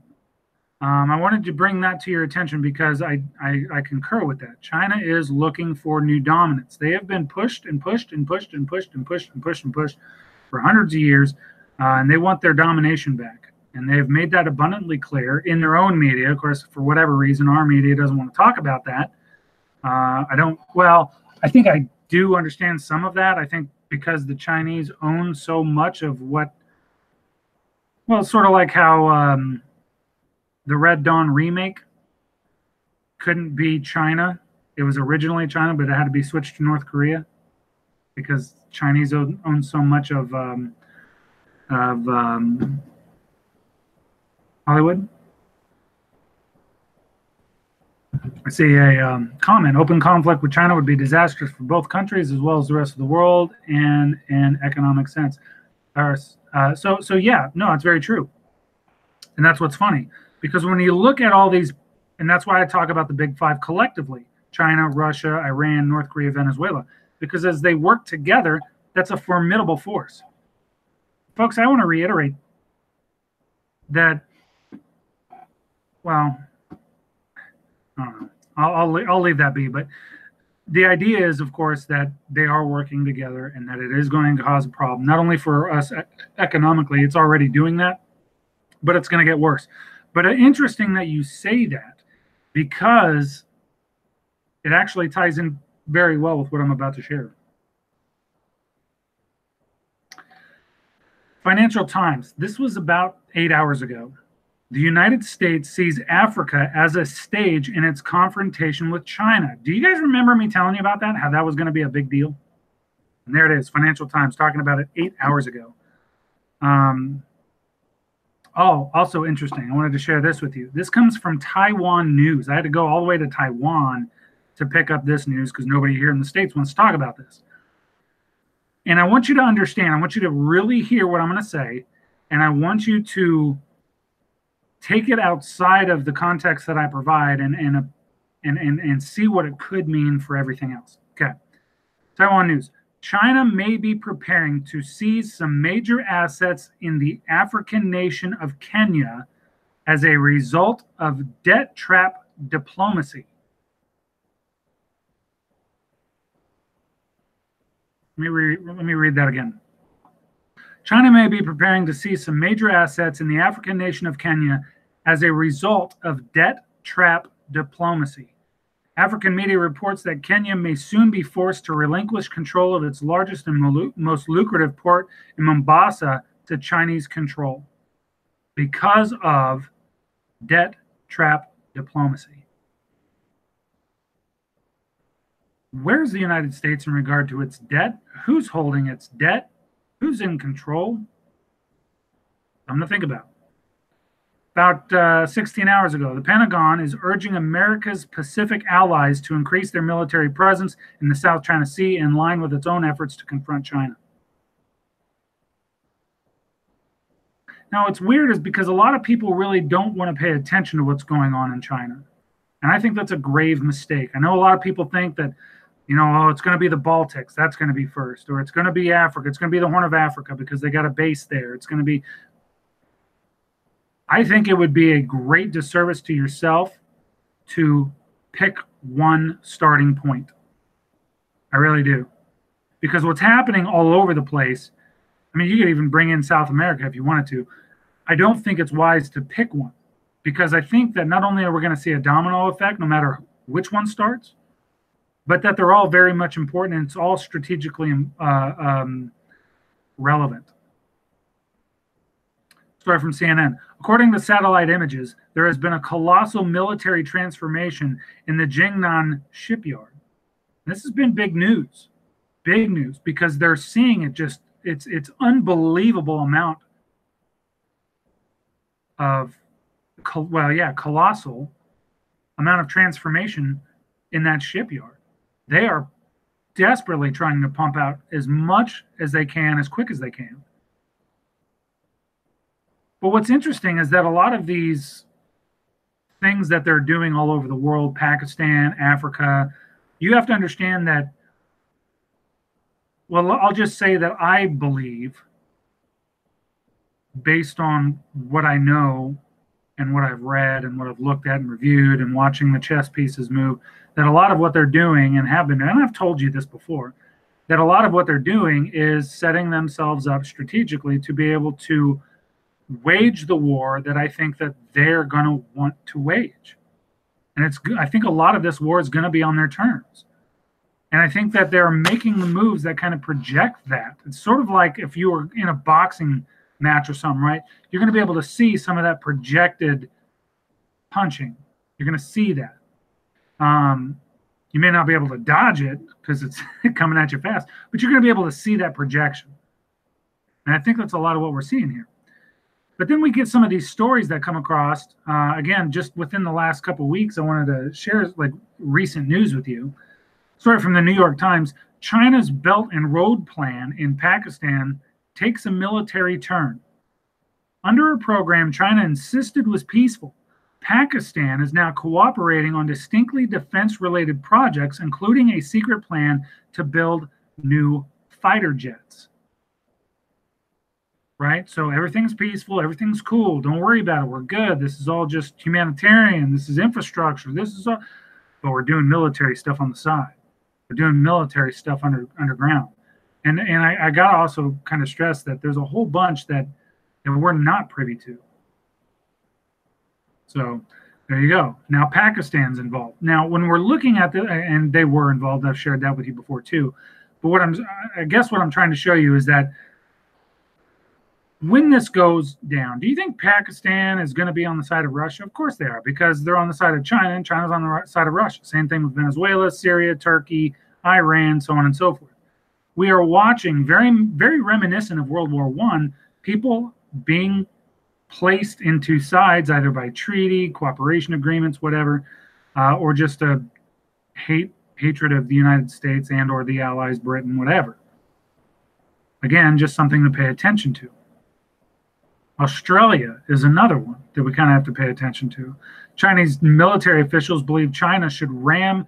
This is a story out of Australia. Chinese military official believes China should ram U.S. ships sent to challenge its control in the South China Sea and, quote, be ready to take over Taiwan. It's very random, right? So we're talking about ram ships, be ready to take over Taiwan. And that came from a Chinese Air Force colonel. Made those remarks at an event over the weekend sponsored by Global Times, a state newspaper published by the Chinese Communist Party. Take over Taiwan. That's going to be a big part of this as well. Story from SCMP, which is the South China Morning Post. The People's Liberation Army said that Taiwan would run into a dead end if it resisted the mainland's reunification efforts with force, and that Beijing would continue its encirclement patrols in waters and airspace around the island. That's very interesting, right? Because a lot of people have written off the Taiwan situation as a non-issue. Clearly, it is an issue. And I'll tell you that that situation is very much ramping up. Again, I think that before we know it, the Pacific is going to be a ball of fire, man. I mean, I think there was war that is going to break out on there. Think about how many different parties you got jammed up in that small little area. Russia, Japan, North Korea, South Korea, China. You could get into the Philippines. Just even in that area, now all of a sudden we're talking about Vietnam and Australia. You could reach out as far as to India. It's a mess. In fact, story from the same paper, Japan and South Korea scrambled fighter jets to track a Chinese military aircraft that flew close to their airspace on Thursday in what appeared to be the latest move by Beijing to increase its surveillance of the two U.S. allies. By the way, these were reconnaissance aircraft. Okay? So you got recon aircraft that are flying over these states in the midst of this big buildup. What do you think they're doing? You think they're just flying by to say hi? No, they're getting targets. They're getting ideas. They're getting all of these things in preparation for what it is, for a potential. Good to see you, Colorado. Thanks for coming by. For a potential conflict. And again, it's across the board. Everybody's preparing for this, as demonstrated clearly in tonight's video, program, show, whatever you want to call it.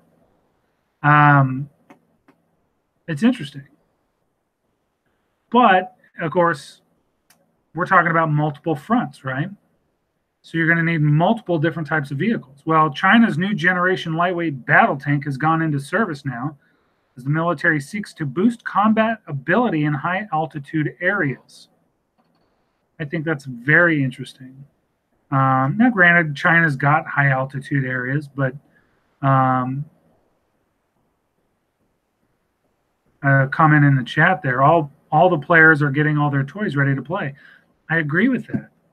I agree with that wholeheartedly. And when you think about just what we've got going on the ground and in the water, and then factor in what could potentially be going on in space, you can begin to see the worries of people who are like, oh, this is going to knock us back to the Stone Ages or whatever. No, I don't think so. Not this time around. I do think that a lot of people are probably going to end up dead on this one, and that sucks. But I think that the cycle doesn't lend well to it. However, I do think that the United States stands to follow suit with a lot of the cycles before and get knocked off our pedestal. And that sucks. I think it sucks. But I think the United States will end up being something like a Britain or something afterwards. Unless, again, we have to talk about real quick the potential for war in the United States. Now, we see the great divisions within the United States. We see the divisions between left and right, socialists, capitalists. We see the division between rich and poor, ignorant, smart, whatever. There's just crazy divisions all over the country. And it's just, it's getting worse. racial divisions now because of ignorance. People don't understand that. Well, again, I contend that if more Americans knew our real history, we would be united. We would be unbelievably united. Genders, races, whatever. I mean, we would be so unbelievably united against a common foe, against a common problem. But, of course, that's the problem because nobody wants to read, nobody wants to explore history. It's crazy. Anyway, so divisions are going to be here. Now, if by chance the intelligent constitutionalists somehow win the war of words, the actual war, if it ever comes to be, whatever, if they win and set things back to where they're supposed to be, true equality, true rights, limited taxation, limited government, you could see another, I don't know, maybe another couple hundred years of unbelievable prosperity.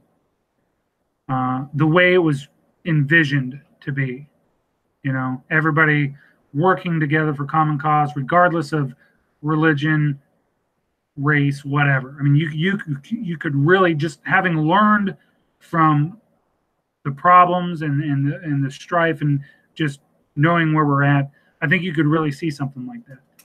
But you're talking about a fight that would have to be had more ferocious than anything I've ever read about. And I honestly don't think that a lot of people have that kind of fight in them. And that's what scares me. Because, we see a lot of people who talk a big game about liberty and, what they would do if their rights were ever trampled upon, blah, blah, blah. But again, let me just go ahead and reiterate, there's not a single right in the Bill of Rights that's not currently being infringed upon. And all of these people all across the country who swore an oath to uphold and defend the Constitution have done nothing to fix it. So I don't believe those words. Unless they're talking about them personally being affected to a point that they are no longer comfortable. Yeah, but if that's true, I just want you to know that they can literally pick you off one by one. Anybody would be able to pick you off one by one because nobody's united for a common cause. And nobody understands that common cause because you cannot support, love, or defend a constitution you've never read and or do not understand in the context that was provided. Yeah, but that was about slavery. No, it wasn't. It was an idea, a dream to strive for. They understood and made it very clear that they understood that it was not something that could be a switch and just turned on and be. That it was something we were going to have to strive for. That was an idea to strive for. Well, I didn't read that in history. Yeah, no kidding. Clearly. Just like the vast majority of people haven't read the Federalist Papers and have no idea how much of an asshat Alexander Hamilton was. That's what I'm talking about, right? History is important. But as demonstrated today, 12% of high school students know anything about it. It's sad. It's scary. And here we are. So my advice, and again, I want to thank everybody for watching, for viewing. Again, I had a lot of people ask for a video. I'm trying not to do it all the time. Frankly, I was doing videos all the time, and I felt like I was just a broken record. I mean, granted, the information was new every time I did a show, but I just felt like I was a broken record. And I kept hearing, oh, that's crazy. We can kick Russia's ass. We can kick China's ass. Yeah, well, maybe one-on-one, but that's not going to be the case. And so bigger picture becomes a problem, and it becomes frustrating for me when I try to convey the information as it's coming down. Of course, here we are coming up on almost 2 hours, and I've just covered just a small fraction of the data that I've reviewed in the last couple weeks. So I want to tell you that if you are interested in following my work and you haven't been following my work because maybe you didn't know where to go, I do my posts, but of course on this website, it's dmrpublications.com. I post stuff about health, just stuff to think about, stuff about leadership, which, by the way, I think is very important. Again, one of the things that I teach is that there's no difference between life and leadership. Okay, so the more you can do to learn about leadership, not only for yourself, and I'm not talking about management. I'm talking about true leadership principles. You can figure that out. You're going to be able to navigate what's going on, take the bull by the horns, and actually make it through this, what looks like it's shaping up to be just a horrible time. So anyway, dmrpublications.com. You can check out, I got my books on there, hundreds of articles. That's where I've been posting the vast majority of my stuff about economics, whatever.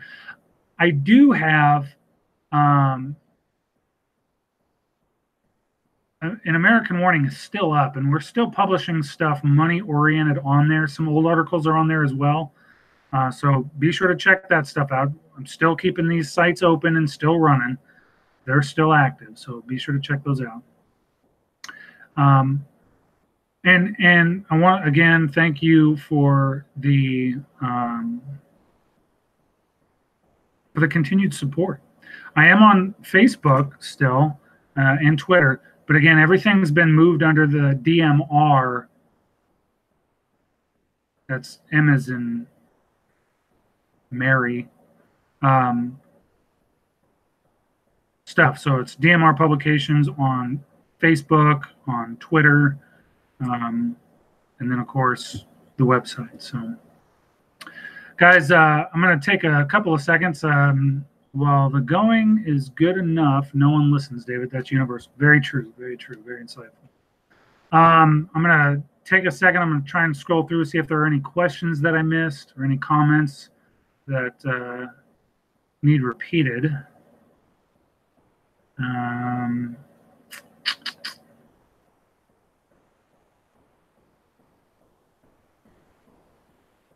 While working with the military, NASA was never a military branch of the armed forces. Space Force adds a new twist to the global military dynamic. Very true. Very true.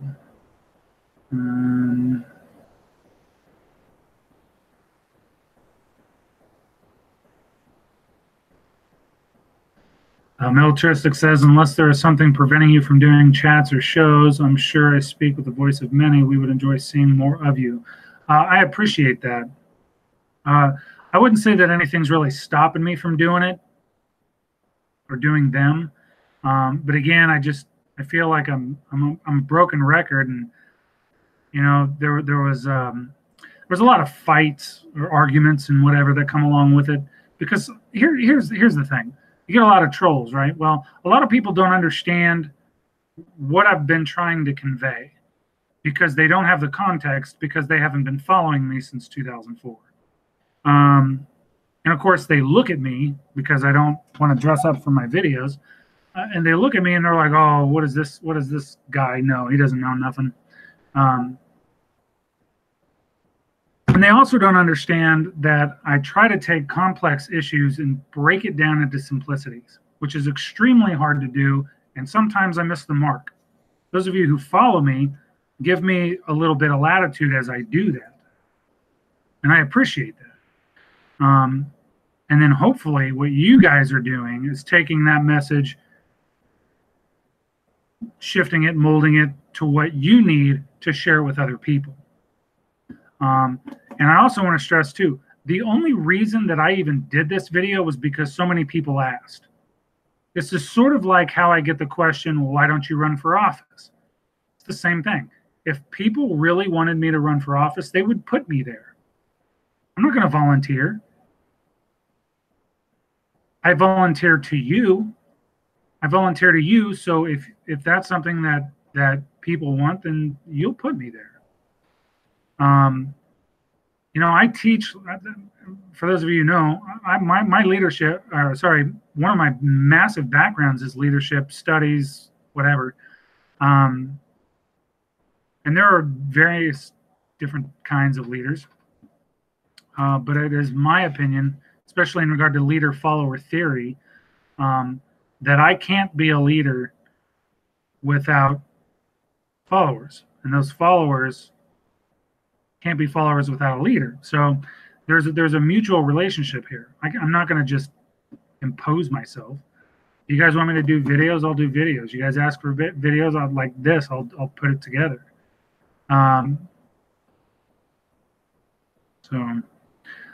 Smart people make hard topics easy to understand. Blowhards make easy topics hard. You know what? That's true. I was actually having a conversation about that with one of my students not too long ago, because this student, for whatever reason, liked to exercise a really, really dense vocabulary. I'm like, why do you do that? Brilliance is found in making complex ideas simple, not the other way around. It's great that you sound great, and I'm glad that you have an awesome vocabulary because you're going to be able to read more. But ultimately, when you're talking to somebody, and it's not dumbing it down, it's just communicating in a way that everybody can understand. So that is what it is. I do have a request about current events, so I will rush over to current events here real quick, see what's running.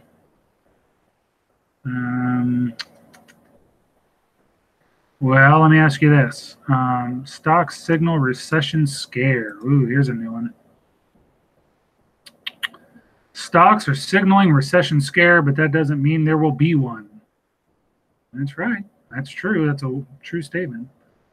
So let me ask you this real quick. If there's something specifically you want me to touch on before I go, I'll be glad to do this. So thanks for all the important reminders.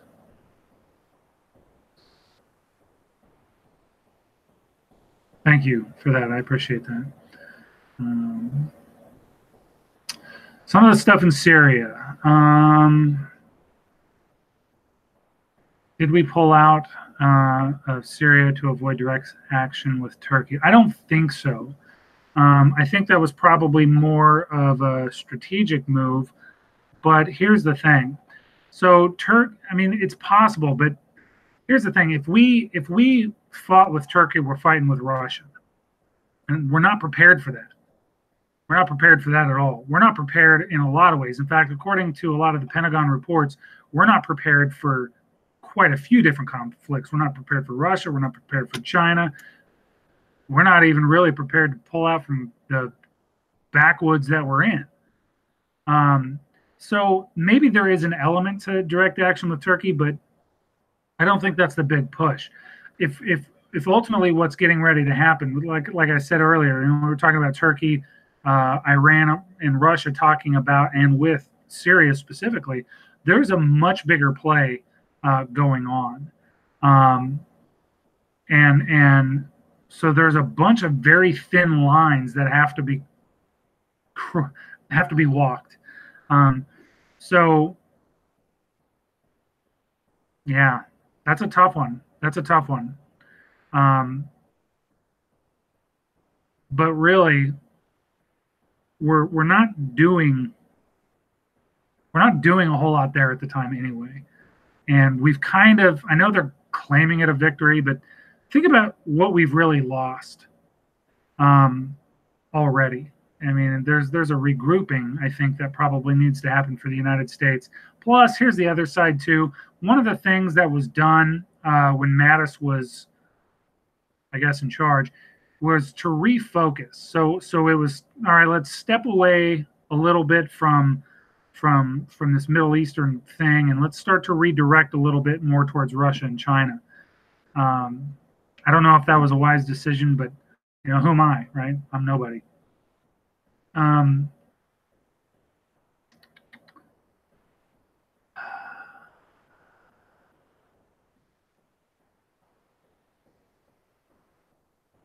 How soon until the crash? I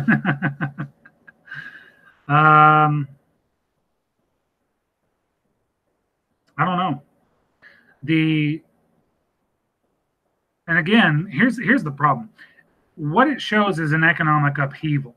It doesn't necessarily say that it's a crash. It just says that it's an upheaval. I don't know what that's going to be, and I have a range. Again, I think we're on the doorstep of it. I've seen projections, a couple months, a year, whatever. But depending on how the cycle unfolds, which again I've written about and we talked a little bit about earlier, we could be talking about now all the way through.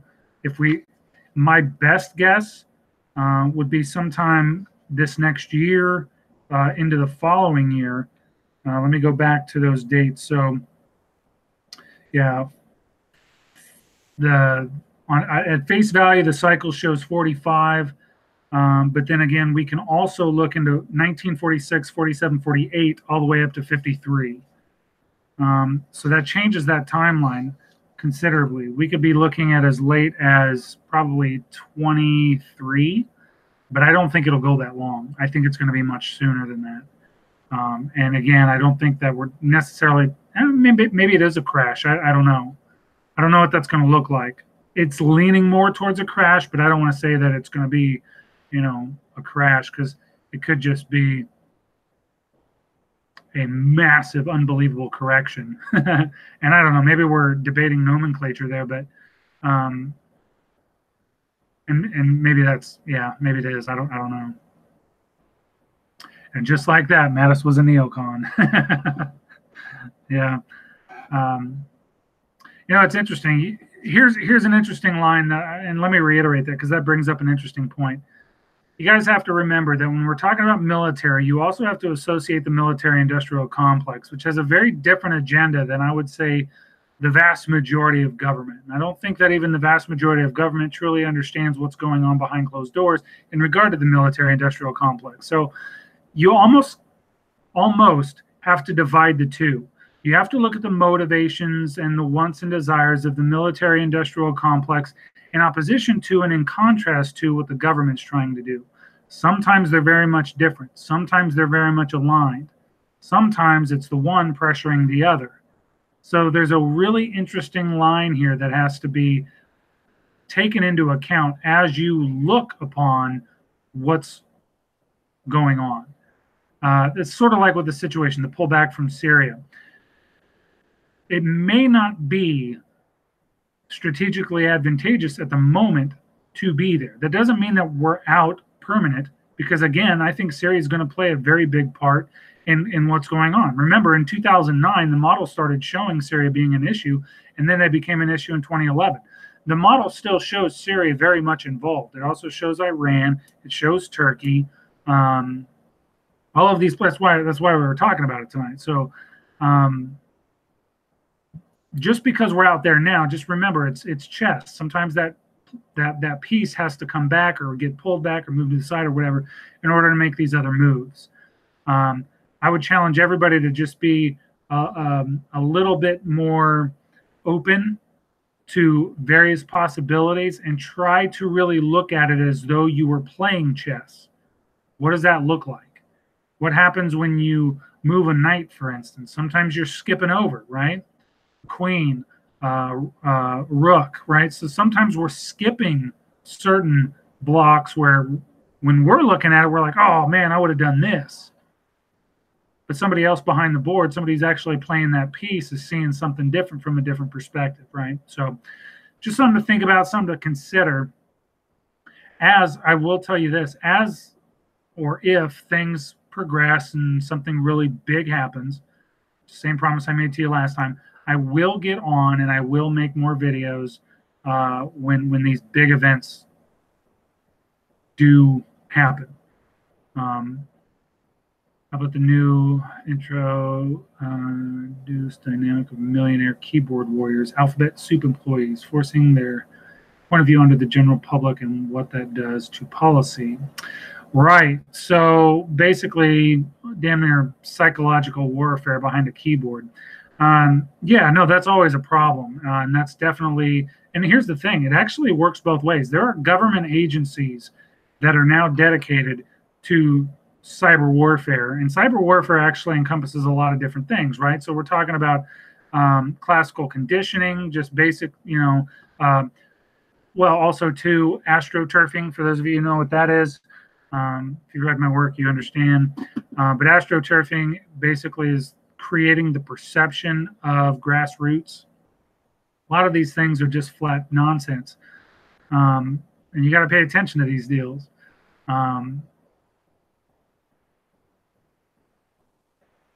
Yeah. Point of view manipulation, guys. This goes back to if you're really interested in learning about how some of this programming works, I will share with you the following. You can go onto YouTube when you're done watching me. You can do this right now if you wanted to. It's like a 3 or 4 part documentary done by the BBC a few years back. And I don't think they really understood what they were giving when they did this documentary, but they actually give a tremendous amount of insight.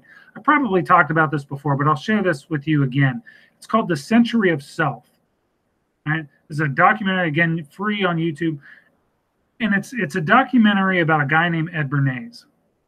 Ed Bernays is the nephew of Sigmund Freud. Now, when I was doing marketing and advertising, by the way, he was the father of modern PR, a way to manipulate the subconscious of individuals via feelings. Okay. And when I was in marketing and advertising, it was one of the things that I had to learn about because it was very important to understand how people responded to certain messages. Now, don't worry, I'm not. I don't do that with you guys. I actually got out of the business because I figured I found it to be unethical. But anyway, I think it's important if you know how you are being manipulated, you can actually navigate accordingly. So I think it's wise to learn about some of the tactics being used against you. So there's that. There's an open door for you to go check that out. Comment here talking about, I hear a lot about someone called Q. Is that a part of it? Yes, right there. Happiness Machines. Nikita Net put it into the chat. Century of Self Part 1, Happiness Machines. Yeah, Part 1. That's a good one. Watch it all though. It's kind of dry, but now that you know what you're looking for, I think you'll probably find a whole lot more insight into that. Like I said, I don't think they understood what they were providing when they did that. So Q, is that a part of it? Q, I've talked about Q before in the past. You know what's funny about this? A lot of people don't even know what Q stands for. Q, if you go back in time, and I may actually have a date for you. But Q specifically means the source. So it's really interesting. Q, there's a lot of interesting information that gets released by that. I wouldn't call it a part of it, but it's something interesting to throw into the mix. Now, I wouldn't call it influencing masses or forcing point of view onto people. That's more of just things to consider, which is one of the reasons why I like it, because a lot of that information is just stuff to consider. And if you follow breadcrumbs and just, again, tear something apart and then explore the various different elements of it, you can make up your own mind. I will tell everybody, especially my students, if you're examining information, examine no less than 3 parts of the same story. You want different perspectives. That's the only way you're going to be able to make up your mind.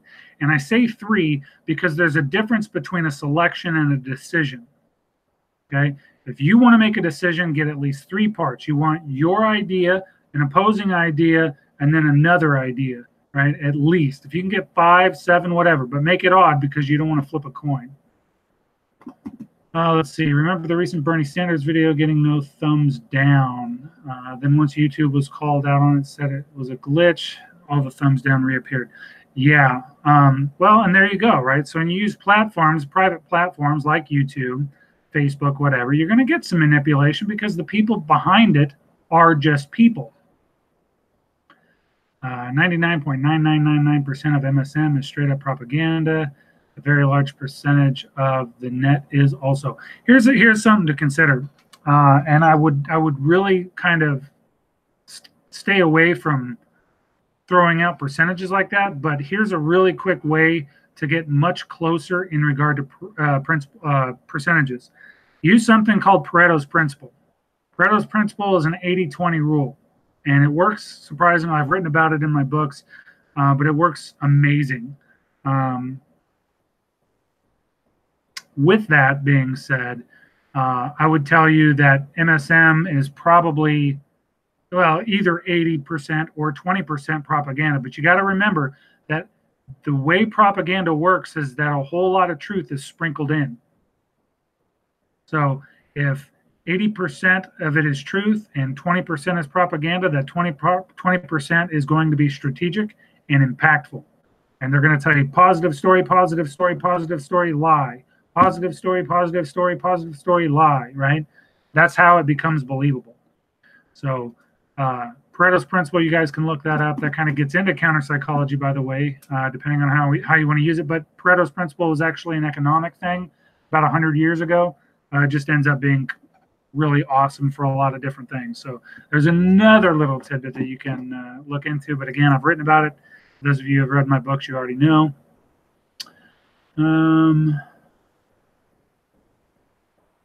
Yeah.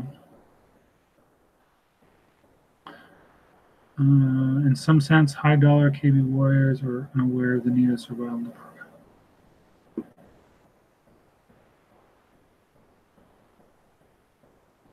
Yeah, very interesting. All right, guys. So it doesn't look like I've got any more questions, or no, I don't know if I could answer some of that. I don't know if I did a good enough job on the Syria question, but again, I just think it's a strategic move. I don't think it's out of the realm of. I don't think it's off the board. I don't think Syria's off the board. ATF sucks. Sales Academy 101 on Amazon. Go get it. Less than a cup of coffee. Thank you. Yeah, I guess I haven't talked about that. So I've got 6 books out in public, or out in the market right now. I've got Destroying the Narrative, Reloaded, and American Warning, Reason Leadership. Good Lord. What else do I got? Well, Sales Academy 101 is a new sales book. It's about general sales. It's kind of basic if you've been in sales. But if you're interested in how to sell, that's a good book. Thank you for that, ATF. I appreciate that.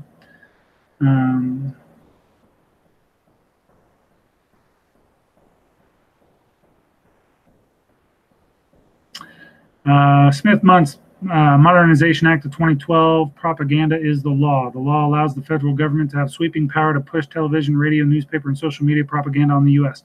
Yeah, it's law, but here's the thing. Oh, yeah, the Biotic Protocol. Thank you. Yeah, no, that's law, but it's also been a reality for a very long time. The CIA, this has been known for a long time. The CIA has been pushing media stories for quite some time, and very, very few agencies like actually do any fact checking or digging into the stories that are sent over their line. So while it is law, because nobody paid attention and nobody cares to actually change it, that's the funny thing, right? So here it is, 2018, and Americans care so little that it's still a law. But if you think about it, think about all of the laws that are on the book. We have so many laws on the book that the Library of Congress can't even count. And Americans care so little that none of them have been taken off. Not really. Yeah, we'll get a law taken off here and a law taken off here. But if we have so many laws that the Library of Congress can't even count, and nobody cares to actually get them redacted, or not redacted, but just rejected, taken off the books, what does that tell you about our engagement and our responsibility? It's ridiculous. Our current state of affairs is 100% our fault. Absolutely. And let's just own it. It's our fault. You know, we hire people to go up and make these changes and to do these wonderful things, and then they don't do it, and we hold nobody accountable. And then somebody else gets into power, and it still doesn't get rejected. It still doesn't get corrected, and we hold nobody accountable. Because, again, you cannot hold somebody accountable to something you do not know. It's sort of like celebrating history. I don't even understand why people celebrate history. They don't know it. You can't celebrate history. If you want to celebrate history, learn it. You want to protect the Constitution, know it. You want to hold people accountable, understand what you're holding them accountable to. It's our fault. And it's unfortunate. And it's sad. And it's depressing. Yeah, you are being a victim of propaganda. You are being a victim of propaganda at all times. At all times. So you've got to critically think. And that's why you got to get numerous sources outside of the United States. You got to look in Taiwan. You got to look in France. You got to look in all over the world. And even then, you're not going to get, if it's all from mainstream media, then you've got to start contrasting that with people who are on the ground, people who were there taking videos or whatever. You want to make a decision about the world around you, you have to have more than one point of view. If all you're doing is watching Fox, you're going to be led astray. If all you're doing is watching MSNBC, you're going to be led astray. If all you're doing is, reading the Washington Post, you're going to be led astray. I'm sorry, because these are written by people with an agenda. It's no longer media. You have to start pulling it all together.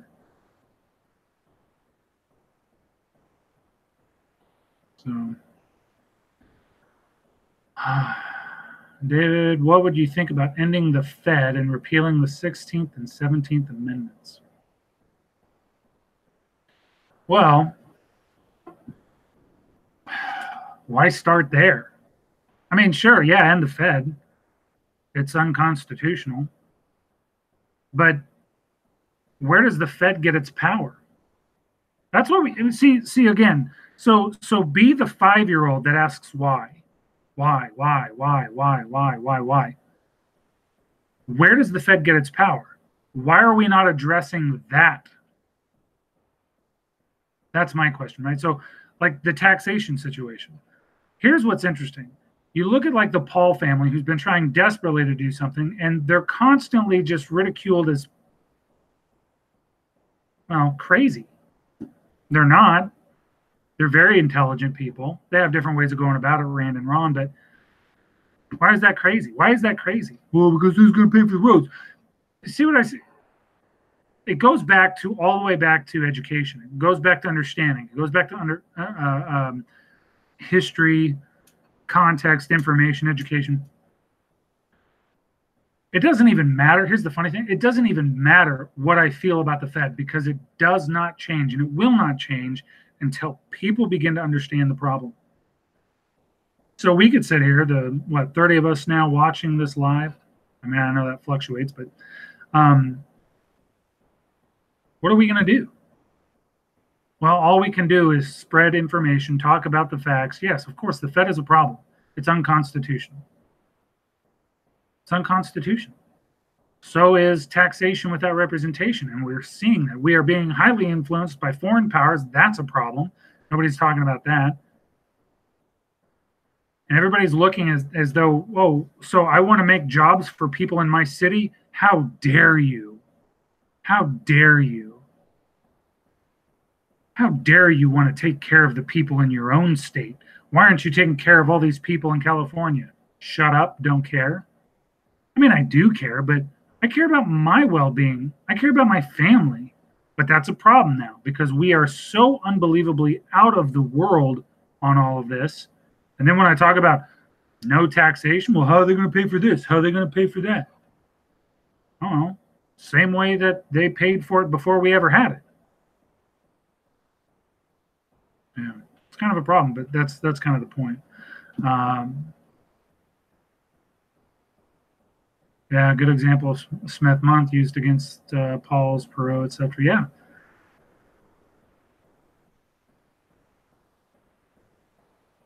%80 of the Fed ownership is foreigners. That doesn't seem smart. No, it's not smart. It's not smart at all. We have way too much foreign ownership of a lot of things. But see, if you go back to our founders, when they talked about how each generation was supposed to be paying for the debt that it created, we haven't been doing that for a long shot. We're not going to be able to pay for the debt that we have. We're going to collapse underneath it. And we're going to be forced to do some very desperate things because people do not unite on certain fundamental principles. Most people, here's the thing. How many people do you think understand Voltaire's ideas like, I disagree with what you say, but I will fight to the death for your right to say it? Not many in this day and age. Not many at all. Well, I disagree with you, so I'm offended. I can't hear. That's where it is today. We've got to get over that idea, folks. We have got to get over that idea. We have got to start coming together on basic fundamental principles. You know what's interesting about this? I'll tell you my mentality. I actually seek people out that disagree with me. I want to talk with people who disagree with me. I don't avoid them. I don't chastise them. I don't ridicule them. You disagree with me? Awesome. Let's talk about it. Nikita is in the chat is a really good example of that. We built an entire show. It was on for, what is it, a year or two, something like that? I don't even remember. Built around the idea of dissenting ideas. That was the whole point of it, and did very well. Everybody loved it. We had tons of people coming and watching. It was all based on dissenting ideas and people acting like adults discussing various different ideas. He is a card-holding socialist, and that's okay. I appreciate him. I appreciate him as a person. Of course, he's not an American. Makes it a little bit easier. But I appreciate him. And, you know, he's a good guy. He has a big heart. And that's okay. I am a capitalist. I believe in free market. And we have those differences. And yet we still, like adults, have conversations, good conversations. And we see each other and we're like, hey, how's it going? I mean, you've probably heard the banner today. It's okay. Here's the thing. If everybody was a clone of you, A, you would get bored as hell. 2, you would only make the progress that you could make on your own. C, you would get into such groupthink that you would buy into your own BS and set yourself into detriment anyway. But you bring different people from different backgrounds, different ideas together for something, trying to build something great. The dissenting idea creates solutions to the problems that are created in the process.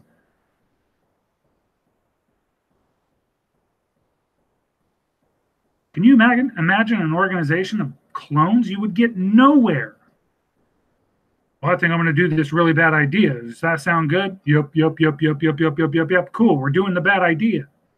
It's stupid.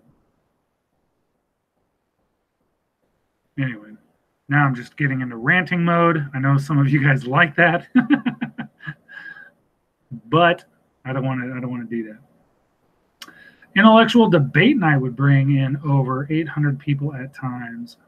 I miss it. Yeah, that's true, man. There were times we had thousands. It was fun. Let's see here. Voltaire on YouTube, Twitter, Facebook, Twitch. By the way, most block, ban, and deplatform. Not many. That's true. Yeah, we do. Channels like this get dethroned, even though we're never on a throne, because I think it takes a certain type of person to sit here and watch 2 hours of this. Says more about you than it does me, by the way.